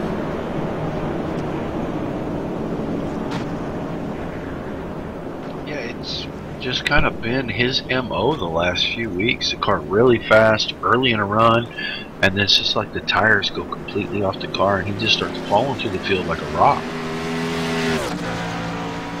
Yeah, he was back a second and a half behind Bose right there before that caution. So I would say Bose has probably got a great car out there on the long run. Well, I'll tell you what, why don't we just try to get it from the horse's mouth? All right. What do you want me to do? Open the mic? Patrick Crabtree. Hey. Hey, buddy. We were up here debating, and we want to get it straight from the horse's mouth. Your car really fast early in a run. It seems like you die after about 15 laps. What's the story? I don't know, to be honest. Well, didn't really put a lot of practice into this week. I've been really working hard at Pocono, and I just figured we'd throw in our Season 3, or actually what was it, Season 2 setup, and hope for the best. Car's been okay, but just not, like, worthy of a win. making a lot of changes, and hopefully they work. But if we get a late caution, you'll see some interesting strategy. Yeah, I'm gonna say that's probably 100% accurate. This seems like that's kind of been your MO the last handful of races around here. Is that you're really good early in the runs, but as the run progresses, your cars just really don't hold up in speed the way some of the other guys do. Just that you're focused so hard on the other series, or just you're missing something on this one. I just attribute it to not putting nearly enough hours as we should be into this league. The competition is way too stiff for us to just throw in a setup before the race and hope for the best. So, I don't know, I'll definitely try to make up some more room for practice for the series this week. Alright, buddy, well, good luck. We'll hope we get a chance to talk to you at the end. I'll put you back where you were. Thanks, man. Wanted to get him back where he was before the restart, so. Well, I mean, at least he was straightforward and honest. That's yes, sir. Not typical from a driver. They won't tell us a whole lot. We are about to go green here, though, Rudy. Pace car is in. Crabtree's waiting. This has been pretty interesting on these restarts. Green flag's in the air, and we're back underway. Boy, he's holding them down, and you know, earlier in the race, he was just going some space car left the racing surface. So, yep. Trying to confound these guys, and I promise you, if we get a late restart, he'll probably go pretty early. Well, Blake Bryant in third, so I don't know. Maybe Blake's got something for these guys or what, but he has been marching forward since the beginning of this race. He started 15th tonight. What a save. There's nobody. I have not seen another driver on this service make the saves that kid makes, and it's almost on a weekly basis. We have to say, wow, what a save by that guy. Wow, he is amazing at keeping that car, and he only lost one spot. Yeah, he gave up second spot. Galen Gidman right there with him. Well, you know, his car's good on the long run, so if he just kind of let them tires cool off a little bit, he might be all right. He was looking dead into the infield right there, right on pit road. That car was so far sideways. Yeah, I'm looking at that. That's completely absurd. He was 45 degrees sideways. How he kept that going without wrecking it facing the other way and only lost one position. Man, nobody saves a car like that on those. Nobody. Gas and brake, same time. Yeah, professional escape artist. Exactly. And a lot of wheel. I bet he was doing a lot of wheeling right then. I can tell you his tires are white, but his underwear's brown. I wasn't even in the car. I feel that way. He gets back around Brian, though. Yeah, pretty easy. Gidman wanted to go with him, but he just wasn't willing to take the risk that Bo said, wow, another caution. Oh, Travis Brown hard into the wall here. Oh, man. Let's go back and take a look at that. All by himself. Same thing that Spangler did earlier, except for that he got into the outside fence. Travis Townsend took a trip through the grass to miss all of that.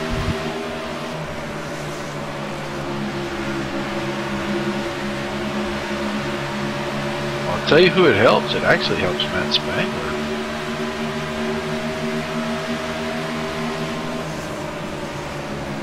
Okay, he's going into turn 3 here. Boy, he is really sideways right there. Just caught that apron just enough, and that's going to take him around. He's going to hit that outside wall. Oh, yeah, Travis Townsend down across the grass.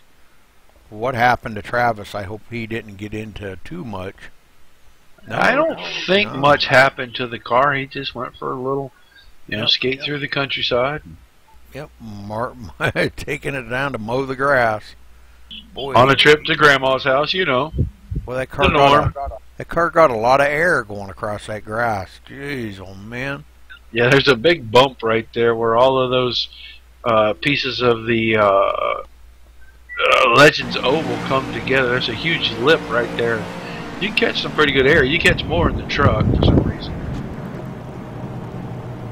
Okay, well, we're not seeing any of the leaders come down pit road, so no surprise.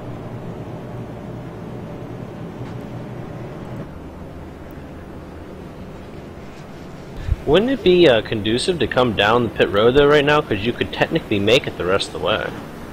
Yeah, but they were right on the verge from the last pit stop, and all these caution laps are actually saving on fuel, and nobody wants to give up track position. It's so hard to pass. Noted. Well, Schweikert looks like maybe out of the race. Yeah, his engine let go on that last deal. So, down to 19 cars left in the race. We consider Schweikart's deal a mercy killing. That's a good one. Alan Bowes, you got a copy. I gotcha. Alright, man. You've got to tell us up here in the booth, just every week we say the same thing over and over again. How did he save that? How in the world did you keep that car from hitting the outside fence when you tried to save that? Well, I knew my teammate Blake was coming up behind me, so I didn't want to kill him. That gave me a little bit extra incentive to do that. But, I got my secrets, you got yours. I'll leave it at that. There, now we're getting driver's speak. Jeez, We've been getting it all night long. Now we're getting driver's speak. Man, it seems like every week we have to say, how did he save that thing? I mean, does it ever just get to the point where you go, I can't save this one? Sometimes, yes, but hopefully that won't be tonight. Well, do you think you got something you can snatch this victory here? Take the win at Charlotte tonight with? Yeah, we'll see. I think I do, but Patrick's strong, so I don't know. Alright, buddy. Well, we'll let you get back after it, and hopefully we won't have to say, man, how'd he do that again? Well, maybe this time it'll be for passing Patrick. There you go. That'd be a good one. Alright, buddy. Take care. Good luck to you. Thanks. Now we get the driver speak. The one time I really don't want it, now we get it. Yeah. I got my secret, you got yours. Yeah, gas and brake. That's a good comeback.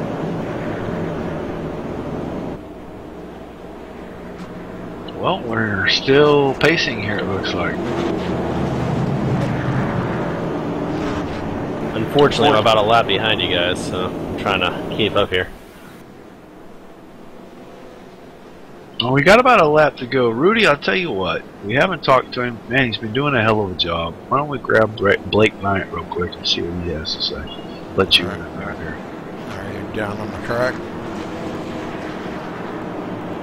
No, right here. Oh, you got him in here? Oh, okay. I'm pretty nifty with this now. I guess so. Blake Bryant, you got a copy? Sure do, man. All right, well, you're running in third now. What do you got? Boy, you've come all the way up through the field here from 15th, and we've been watching you just kind of steadily gaining on the leaders. What do you got for Crabtree and Bowes here, maybe to pull off a win tonight? I hope I can get Patrick. I don't know if anybody can, to be honest. I've got a pretty quick car thanks to Matt Cooker, but hopefully I can do it. Well, it's been a pretty good race, and we've had a few cautions here, you know, as of late, but that's kind of give you a chance to get caught back up to the field. How's your car running for you tonight? Pretty good? I mean, you say he's got a good setup. Is it running good? Oh yeah, it's running great. I'm just a little loose off the corner, and that's just about it. But once the run goes on, it gets better and better and better. All right, well, we're going to let you get back at it here, Blake. Good luck, and we'll talk to you after a while. All right, man. Thanks.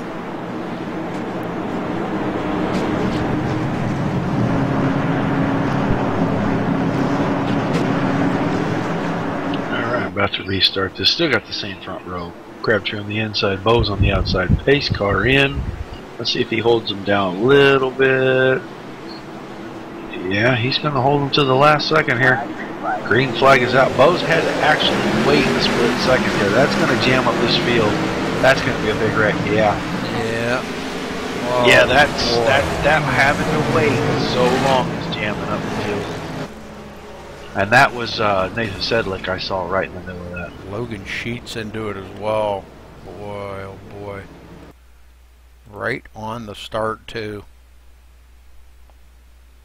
Yeah, all this holding them back and jamming them up, and Foley kind of got in the back of Sedlick a little bit, got him turned into the fence. That's unfortunate. He was having a really good run. Logan Sheets in the middle of that too. Yeah, I'm on Logan right now. See how these guys stack up here. With Alan Bowes kind of holding them all back right there. When they seen Crabtree go, boy, I'll tell you what, there was cars going everywhere. Gale and Gidman smoked the tires.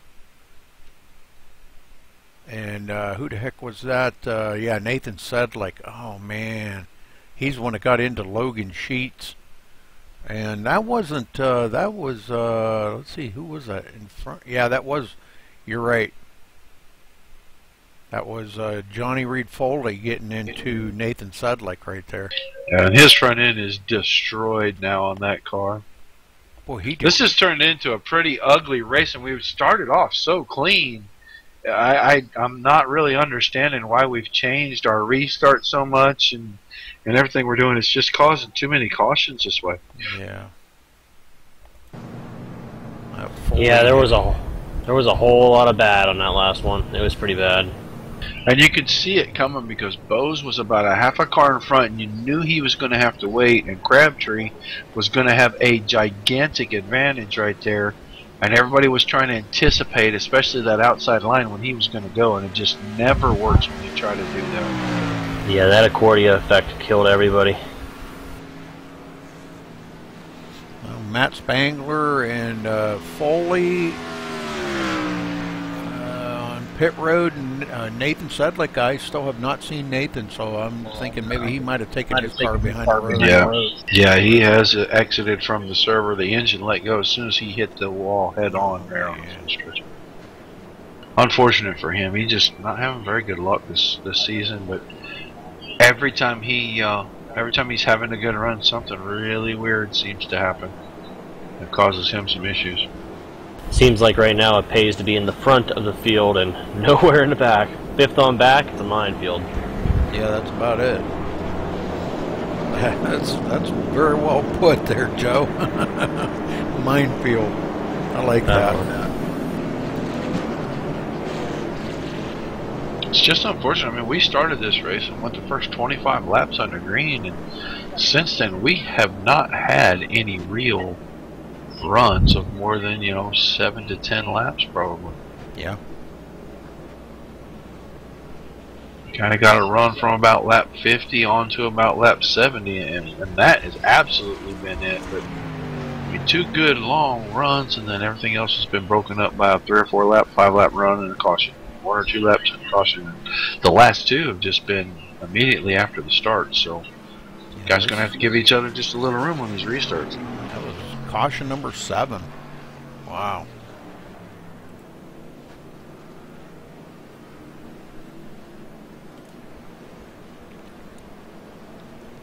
Yeah, I'm sorry. Go ahead. I think the drivers were really hoping for a better, race than 7 cautions, but we'll have to see how it's all going to shake out here at the end.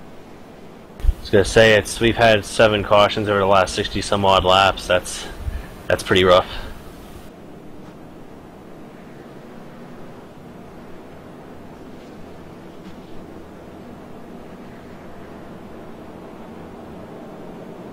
These guys playing a little chicken out here with each other. Crabtree and Blake Bryant.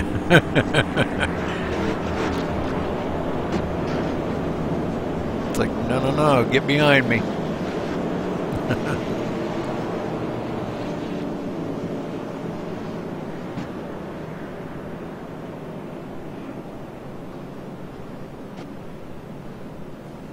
Oh, now he checks up. What the heck is he doing?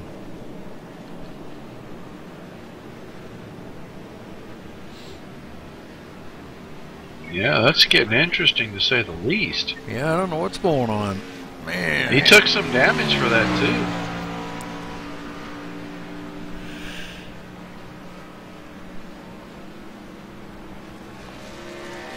Not really sure what you know, Matt was doing, but we both kind of brake checks him there.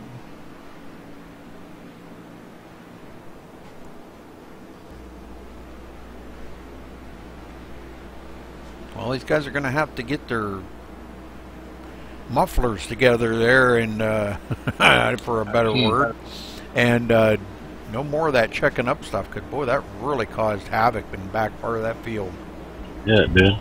Well, Logan Sheets has come back to the track, although he does appear to be missing the entire nose piece on that car. Let's see if we can get a little better restart this time. Yes.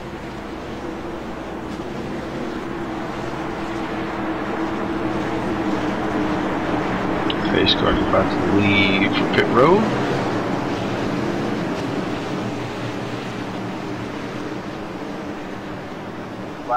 Wow. Well, that was a little bit better restart, but he did hold him right until the green flag. We had a couple guys spinning tires. Bose from the outside to the inside with that car. Wow, what a save. Brandner, he's going to hit the fence. He can't help it. Yeah. Tucker up on the high side. Galen Gidman going with him. Bo's going to go backwards right now. Him and Bryant back here together. Bo's up on the inside of Galen Gidman, pinching him up against there. They're going to have to. Okay, good job by them guys. Man, that looked like that could have been bad right there. The four of them together like that, and Bose and Gidman racing side by side, that could have been bad. Yeah, and I would have thought Bose or Gidman would have cleared Bose right there on the front stretch, that run off the high side, but he sure didn't get as good a run as I thought he would. Bose seems to be really good in the turn.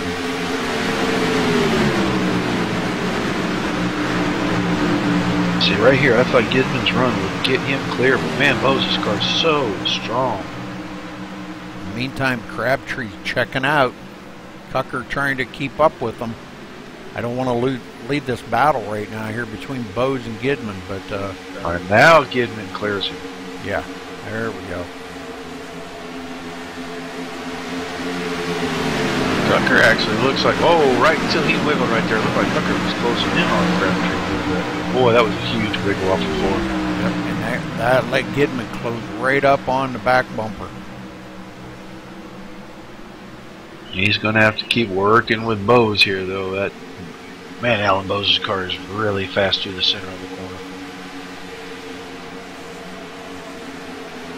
He is able to get in the throttle in just the right spot. He gets such a run through the middle.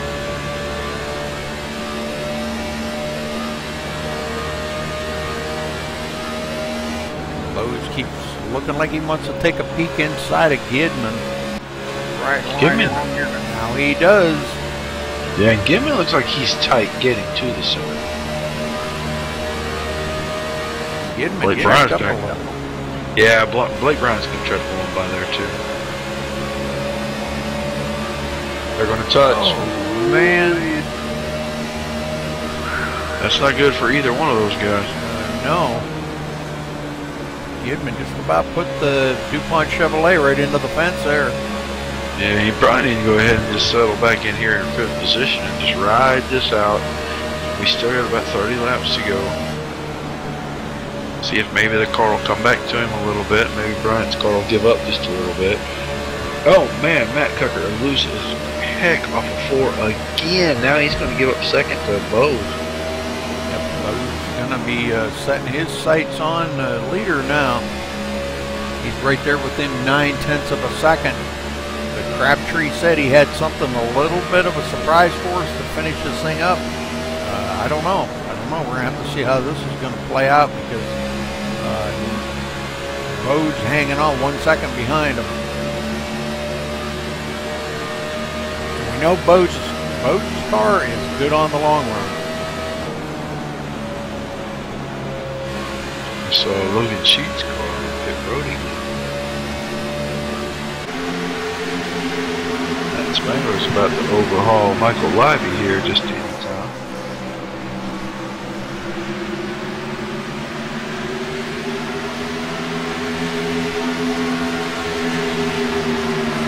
Bose in second, 9/10 of a second behind the leader. fact, Travis Townsend, we were just talking about him a little bit ago, is up to the 8th place now. He's Blake Bryant clipped the wall off of 2, and Gibbons got a run on him. Not able to get by him, though. Travis Townsend hit the wall coming off of turn 2 there just a little bit, too.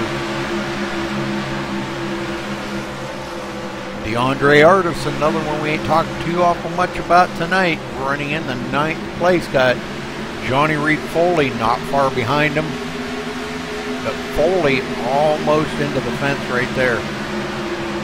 His car's really tight. All that damage is really hurt.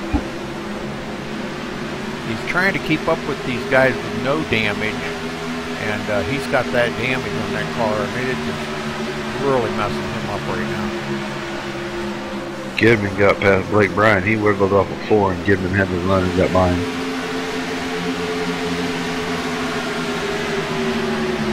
Gibbon moves into 4th, Bryant back to 5th.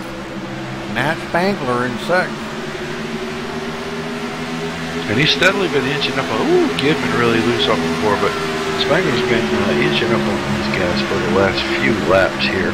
I don't know if the damage is going to start to take hold of his car, or if they actually got it all fixed, but he looks pretty sporty right now. He started 3rd tonight, and went back in the field, and now he's back up to 6th, so 2 seconds behind the leader. And he just seems to be hanging right there about 2 seconds, so he may be as fast as our leader, just not up there to race it up with him.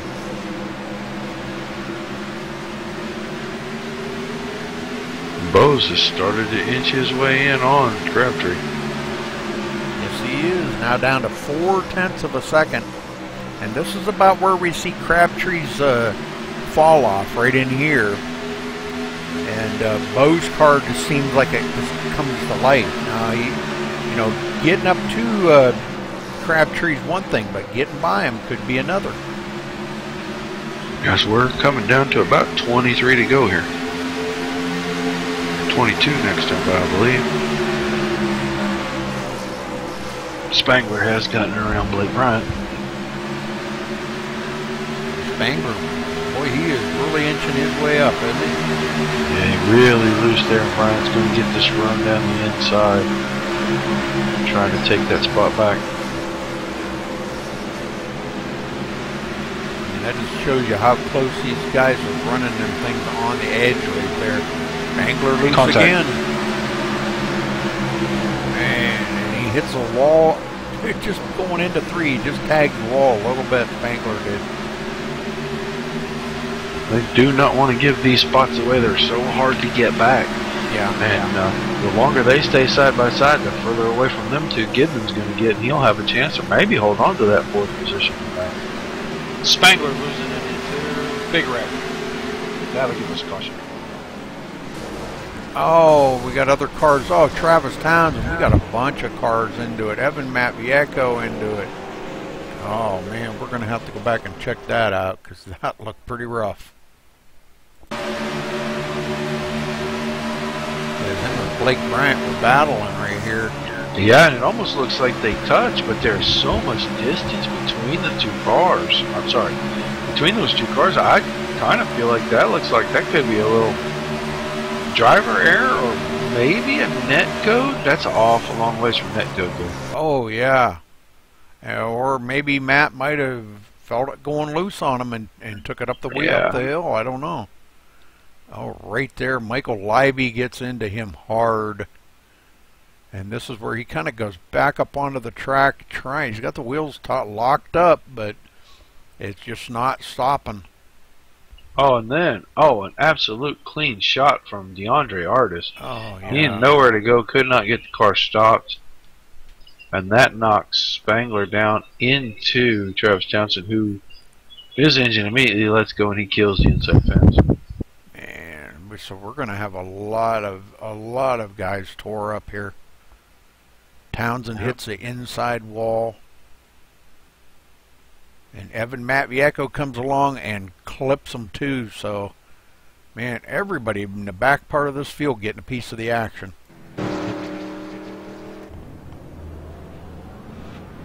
like a lot of guys on pit road here.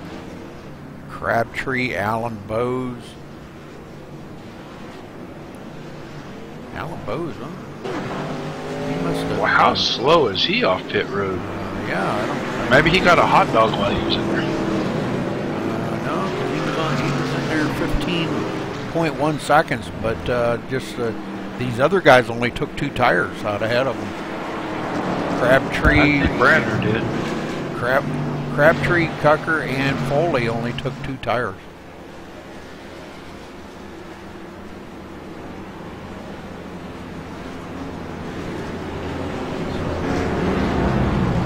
A little bit of strategy going on there.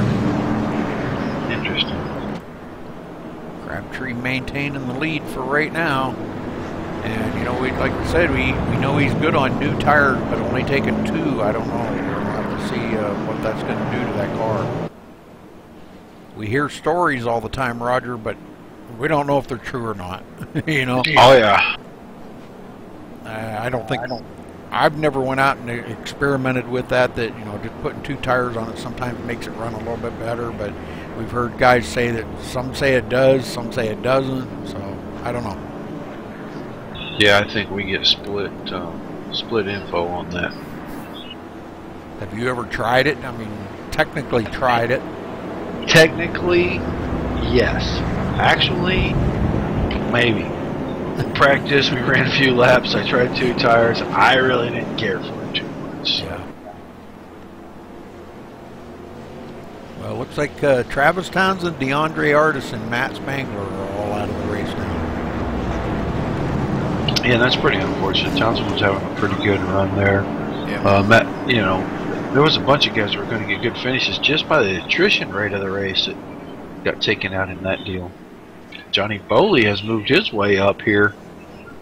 His 3rd position, is that right? Yeah. Well, that car is actually fixed pretty good. This might be a banner recovery for him. Well, I don't know. I don't think this is really that accurate, but I'm showing him being on pit road 10 times today, where most everybody else up front's been on pit road 4 times. Well, after that one incident, he pitted every lap for about 4 laps. Yeah. So it would not surprise me that 10 laps or 10 times he's been on pit road after the last couple of cautions. But that got that car looking pretty good. I mean, I'm sure he's just trying to get as many points as he can. See if he can't garner a top 5 finish out of this thing. Well, he's still got a pretty good, healthy amount of damage on the front left corner. And a little bit on the right front corner, too.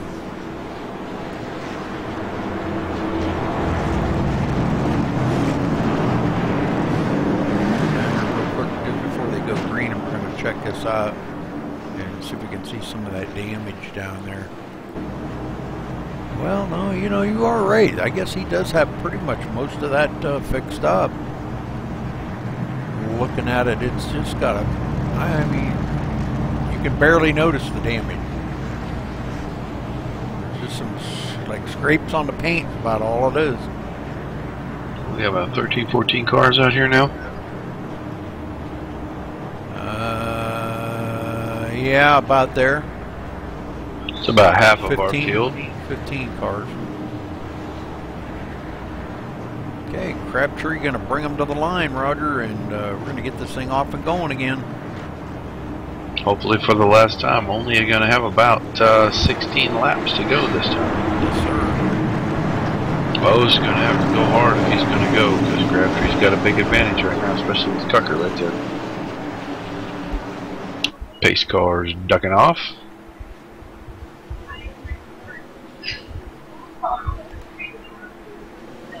Crabtree hits it. Foley times it perfectly with him. He's going to go up to 2nd. Gidman looking to bid in here for 4th, maybe 3rd on Tucker. Yeah, Foley's car just has no get up and go speed right now. Might be down a cylinder. Big wreck. Brandner. Wow.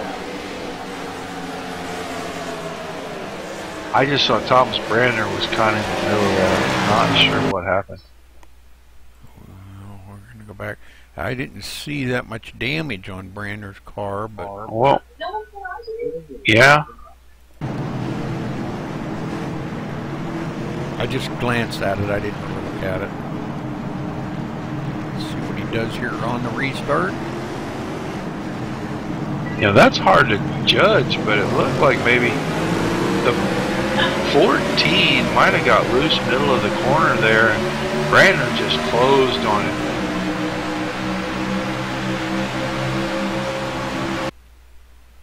Oh yeah, right there, yeah, he got into the 14 of Greg Sleich. Yeah, I can't tell if Sleich got a little loose earlier in the corner there. And maybe that's what caused him to break or lose momentum so much. And Thomas Keene getting into the back of Thomas Brandner. Man. Right there, just pile drived him right in the back.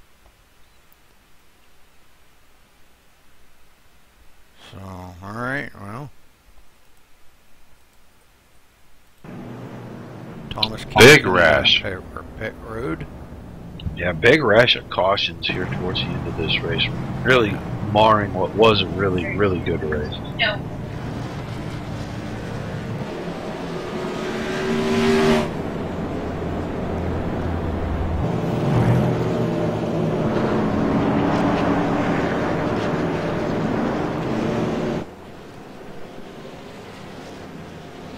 Alan Bowes has fallen back to what, 6th position? Is that right? Yep. Wow, is he running out of laps? They're going to have about 12 to go, I think, when they come to the line.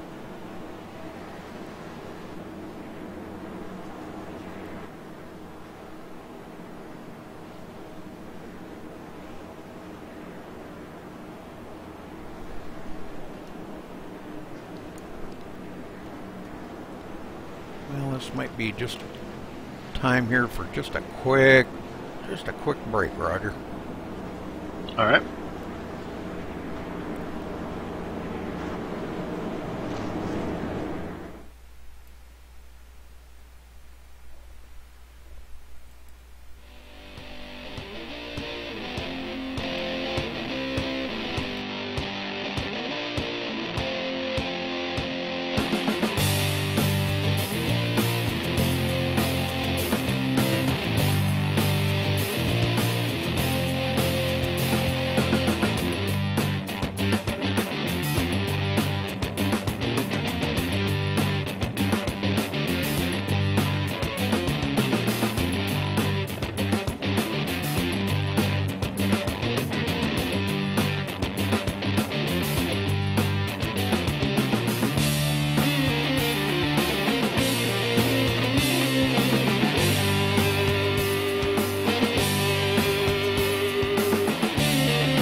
Alright, Roger, we're back here, and these guys about to go back green here in about a lap. Looks like it's going to be about 11 lap shootout. Johnny Foley all the way up a second with that tore up race car. How many weeks in a row is this guy going to do this? I know it. This is caution number 9. You know, normally we'd say he had it all rushed up and it was running good fun. Yeah. Yes, sir. Gidman going to be right there in second. Or third, I'm sorry. I think he's trying to give Crabtree the, hey, when we get ready to restart, you need to go like this. Yeah. Yeah.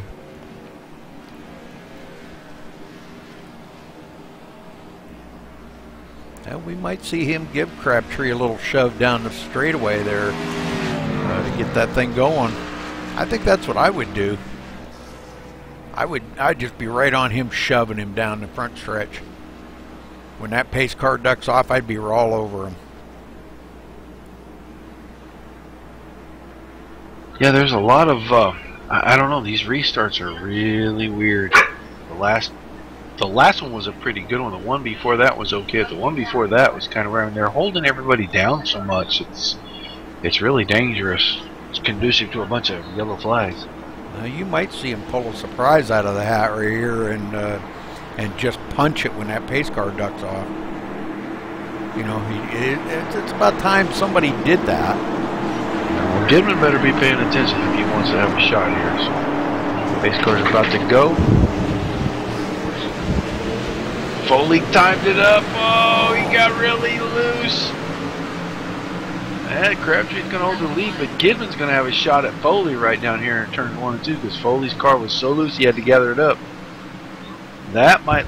Wow! Did Goodman get a run on Crabtree through the center of that corner? Yes, he did, and he had to back off the gas or it was going to be bad right there. Foley all over Goodman now. Going to the inside, but I don't know if he's got enough horsepower to get by him. Yeah, he couldn't do that. They're going to be 3 wide down the front stretch right here. This is really scary. Nobody giving not even a square inch. Bose tried to make that forward. Bose gets into it. Oh no, he put Foley into the fence. Wow. Foley gets Brander, gets Wilson. Meanwhile, Goodman had a little bit of a run. I don't think he was going to get to Crabtree, but he was closing on him on the back stretch. Back here, we're looking again. Not sure who we can blame this on. Matt Tucker right there, but I don't know. I think maybe no, Bose just got in there too hot and washed out. Cocker came really close when they were 3 wide, caught the grass, edge of the grass, and I don't know, he still wasn't quite. Oh, man. Oh, right there's where he got him. Yeah, I think Bose just put it in there a little too strong, and it washed out on him a little bit. Foley was getting it back online, and yeah, they just, you know, right front, left rear, bad idea in the entry to a corner. Yeah, and Foley just goes for one heck of a ride right there. That's probably going to end his day because I think his motor blew. Yeah, he took a ride in the vomit comet right there. Travis Brown just barely caught a piece of the action on Foley, but I think he's okay. He saved it. Thomas Brander caught a big piece. Corey Wilson caught a big piece. He might be done. Yeah, I think between the two of them, I think they kind of finished off what might have been left out of Foley's car, if anything. But, man, that's too bad. Yeah, I think that did end Foley's day. Yeah, he went for a heck of a ride. I wouldn't want to have to clean the inside of that car out for sure. Right, yeah. Or his helmet, because that was a crazy ride. He spun around 3 or 4 times there. That'd be enough to make you real dizzy. Looking out that windshield would not be good. Yeah, everything was going around so fast. Yeah. Well, we're down to about 13 cars left in the race right now. Thomas Brander and Thomas Keene both on pit road, though.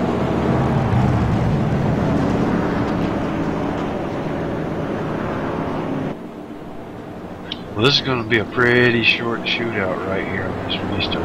Yeah. Probably a 6-lap shootout, I think.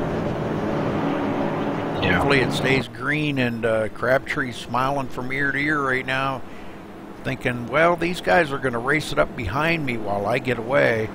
And we're going to have to see how that's going to shake out, because I don't know.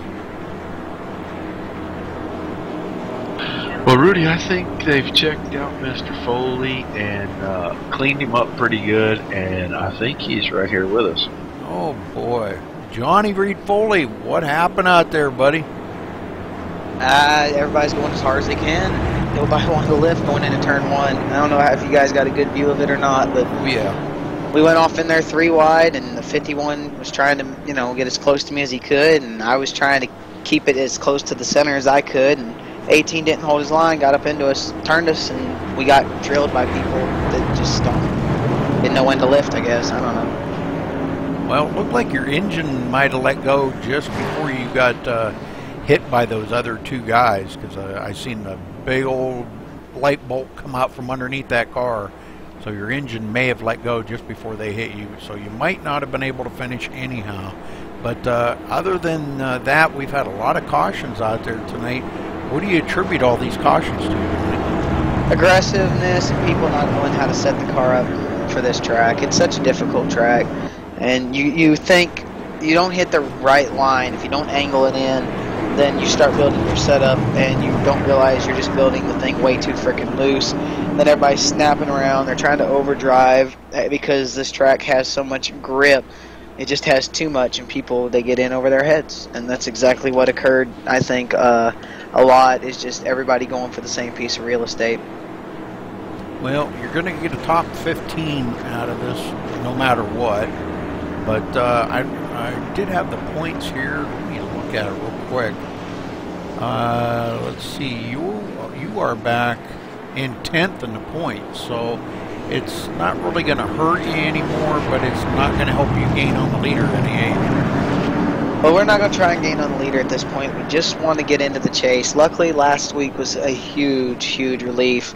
If we had this exact thing happen tonight and we didn't have that win from Dega, we would really be in trouble. But thank God we got that win last week, which means we're able to just kind of take this with a grain of salt. A top 15 points night is still a pretty good points night, and it'll help us stay up close enough to where we should have no problem making the chase. Well, you had a little bit of damage left on that car. It looked like your pit crew had got most of the damage fixed, but you were pretty fast up there with them guys. Maybe not Patrick Crabtree fast, but you were still pretty fast, hanging right there with the crowd. So, but been a good race. Just a lot of, like you said, over aggressiveness here, Johnny, and we've been watching this, and that's unfortunate. You know, like you said, the guys have got to learn to maybe get these cars set up a little bit better for tracks like this here. 1.5 miles and smaller is a pretty tight, pretty tight field to coming into tonight's race. Yep. Here they go back racing, so I'll let you guys handle that. I'm going to sit back and watch the end of this one from the sidelines. All right, thanks for talking with us, Johnny. Good restart here. Gibbon did not let Crabtree get very far away. He's got a great run through the center of 2 here. Oh, no. They got hooked together, and both of them are wrecked out of this. Yep, they're out of it. Oh, my gosh. Wow, let's get going again, but holy smokes, no caution. No caution for that. That's going to put Cucker up in the lead right now, and he's out quite a little ways, about almost a half a second over Blake Bryant. Alan Bowes in 3rd, so Alan could come out of this with maybe a top 2 or 3 finish, even though he was 5th there. And now he looks to the inside of Blake Bryant. Not enough ponies to get by him, though. Just didn't have a good run right there on the bottom. He's not giving up, though. He's diving it into turn 1 again. He doesn't wash up the hill into Blake Bryant, and good to go. Coming to the line, going to be 2 to go, Roger. Yeah, Thomas Branner just took over 4th. And Matt Viecko having a heck of a run. He's in the 5th position now. Yeah. And Travis Brown into 6th. Man, these guys have been kind of laying back a little bit, and some of them have stayed out of all them wrecks. Some of them been into them, but not enough damage that it seemed to bother them too much. Blake Bryant a little bit loose coming out of 2 that time. Coming to the white flag, but boy, they are closing in on Cucker here. I just don't think they got enough time. 1 lap to go. Yep. 1 more lap. Cucker up in the lead. Bowes on the inside of Blake Bryant again as the white flag flies. And Bowes does get by Blake Bryant and moves into 2nd. But there ain't enough time in the world here to catch old Cucker up front. Matt Tucker's going to win this easily. Bose is going to end up second. Blake Wright's going to have third place locked down. So. All right. Coming out of turn 4, here comes Matt Cucker to the line, and Alan Bose out across the grass. What? Big wreck. Oh, man. Still brings it home second. All right, Matt Cucker finishes it here tonight, wins it here at Charlotte. Man, what an exciting finish that was, because with them two drivers getting into it, Galen Gidman and Patrick Crabtree getting into it, just a little bit of over-aggressiveness there, and takes both of them out of the race. So, but anyhow, congratulations to our winner here, Matt Cucker. What a finish. I don't think it's what anybody expected. And I'm almost thinking that that's probably not even what Matt Cucker expected. I'm kind of baffled by that whole Galen Gidman and Patrick Crabtree thing. Yeah, I really don't know what happened there. Yeah, that's really, man.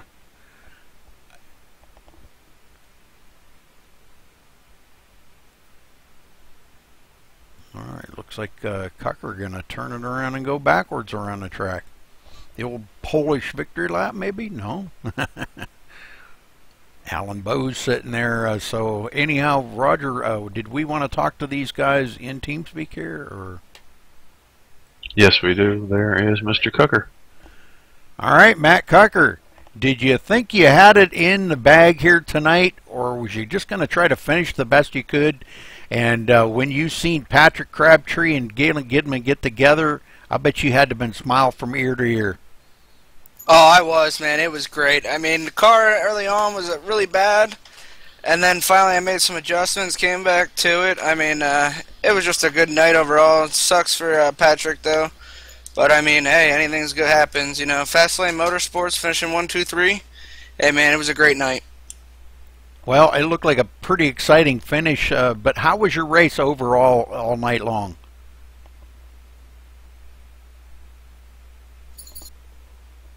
Well, early on it was a little loose. I went to the back a while, and you know, it was rough coming back up through. I just needed the adjustments, and I finally got them. I wasn't sure if I could hold off those 4 tire takers, and finally I was able to. And when they got together and I was about able to come out front there, I was like, wow. Well, that was a pretty exciting finish. Even Alan Bose went for a ride out across the grasser. He just come off of turn 4 really, really loose. And I didn't get that on camera because I was trying to stay focused on you for the victory here. But it was just great to see you up there in Victory Lane tonight. It was just last week we talked to you in Victory Lane.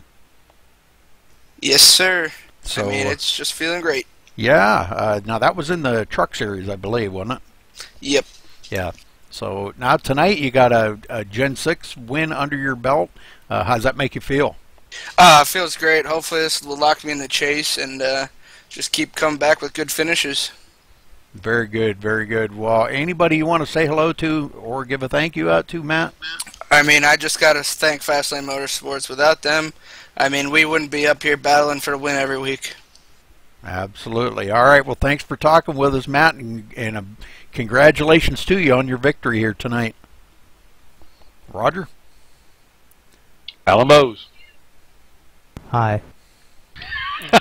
yeah, that didn't sound disappointed at all, my friend. Tell me what happened to you there, man. You ran up front all night long, and all of a sudden you get mired back in 6th. And I know we had a rash of cautions, but just no recovery.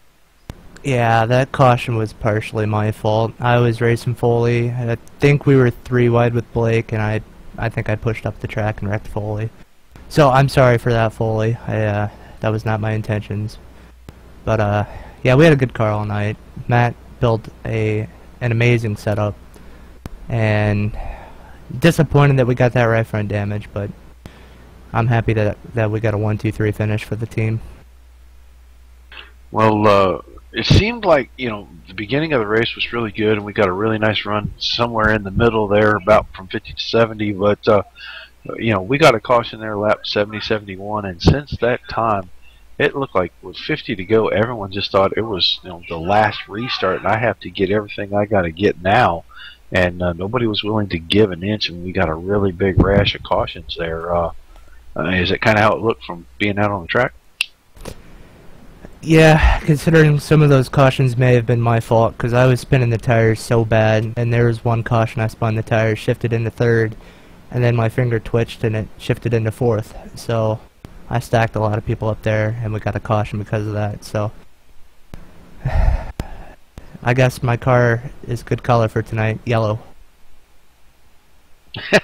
Yeah, well, I hadn't thought of that all night long.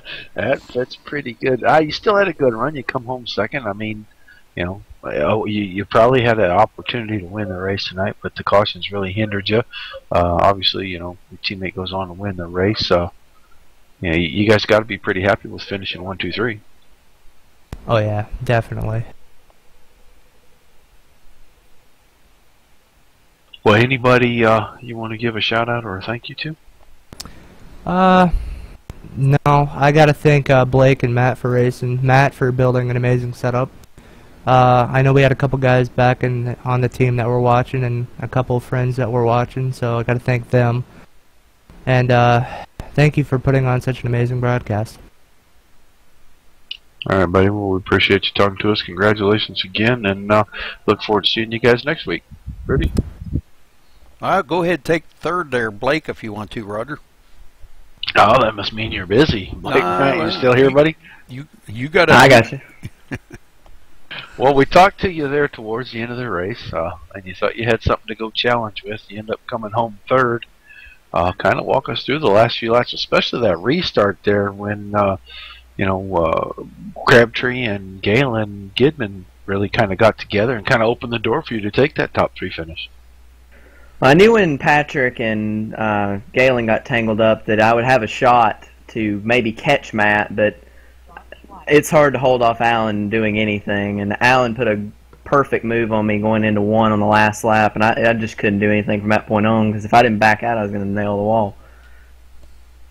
But it was a good race there to the finish between me and Alan. Well, it seemed like the whole night was kind of an up and down night. You go forward, you go backwards. If you broke your momentum at all, it would really hurt it. You lost a lot of positions in a hurry.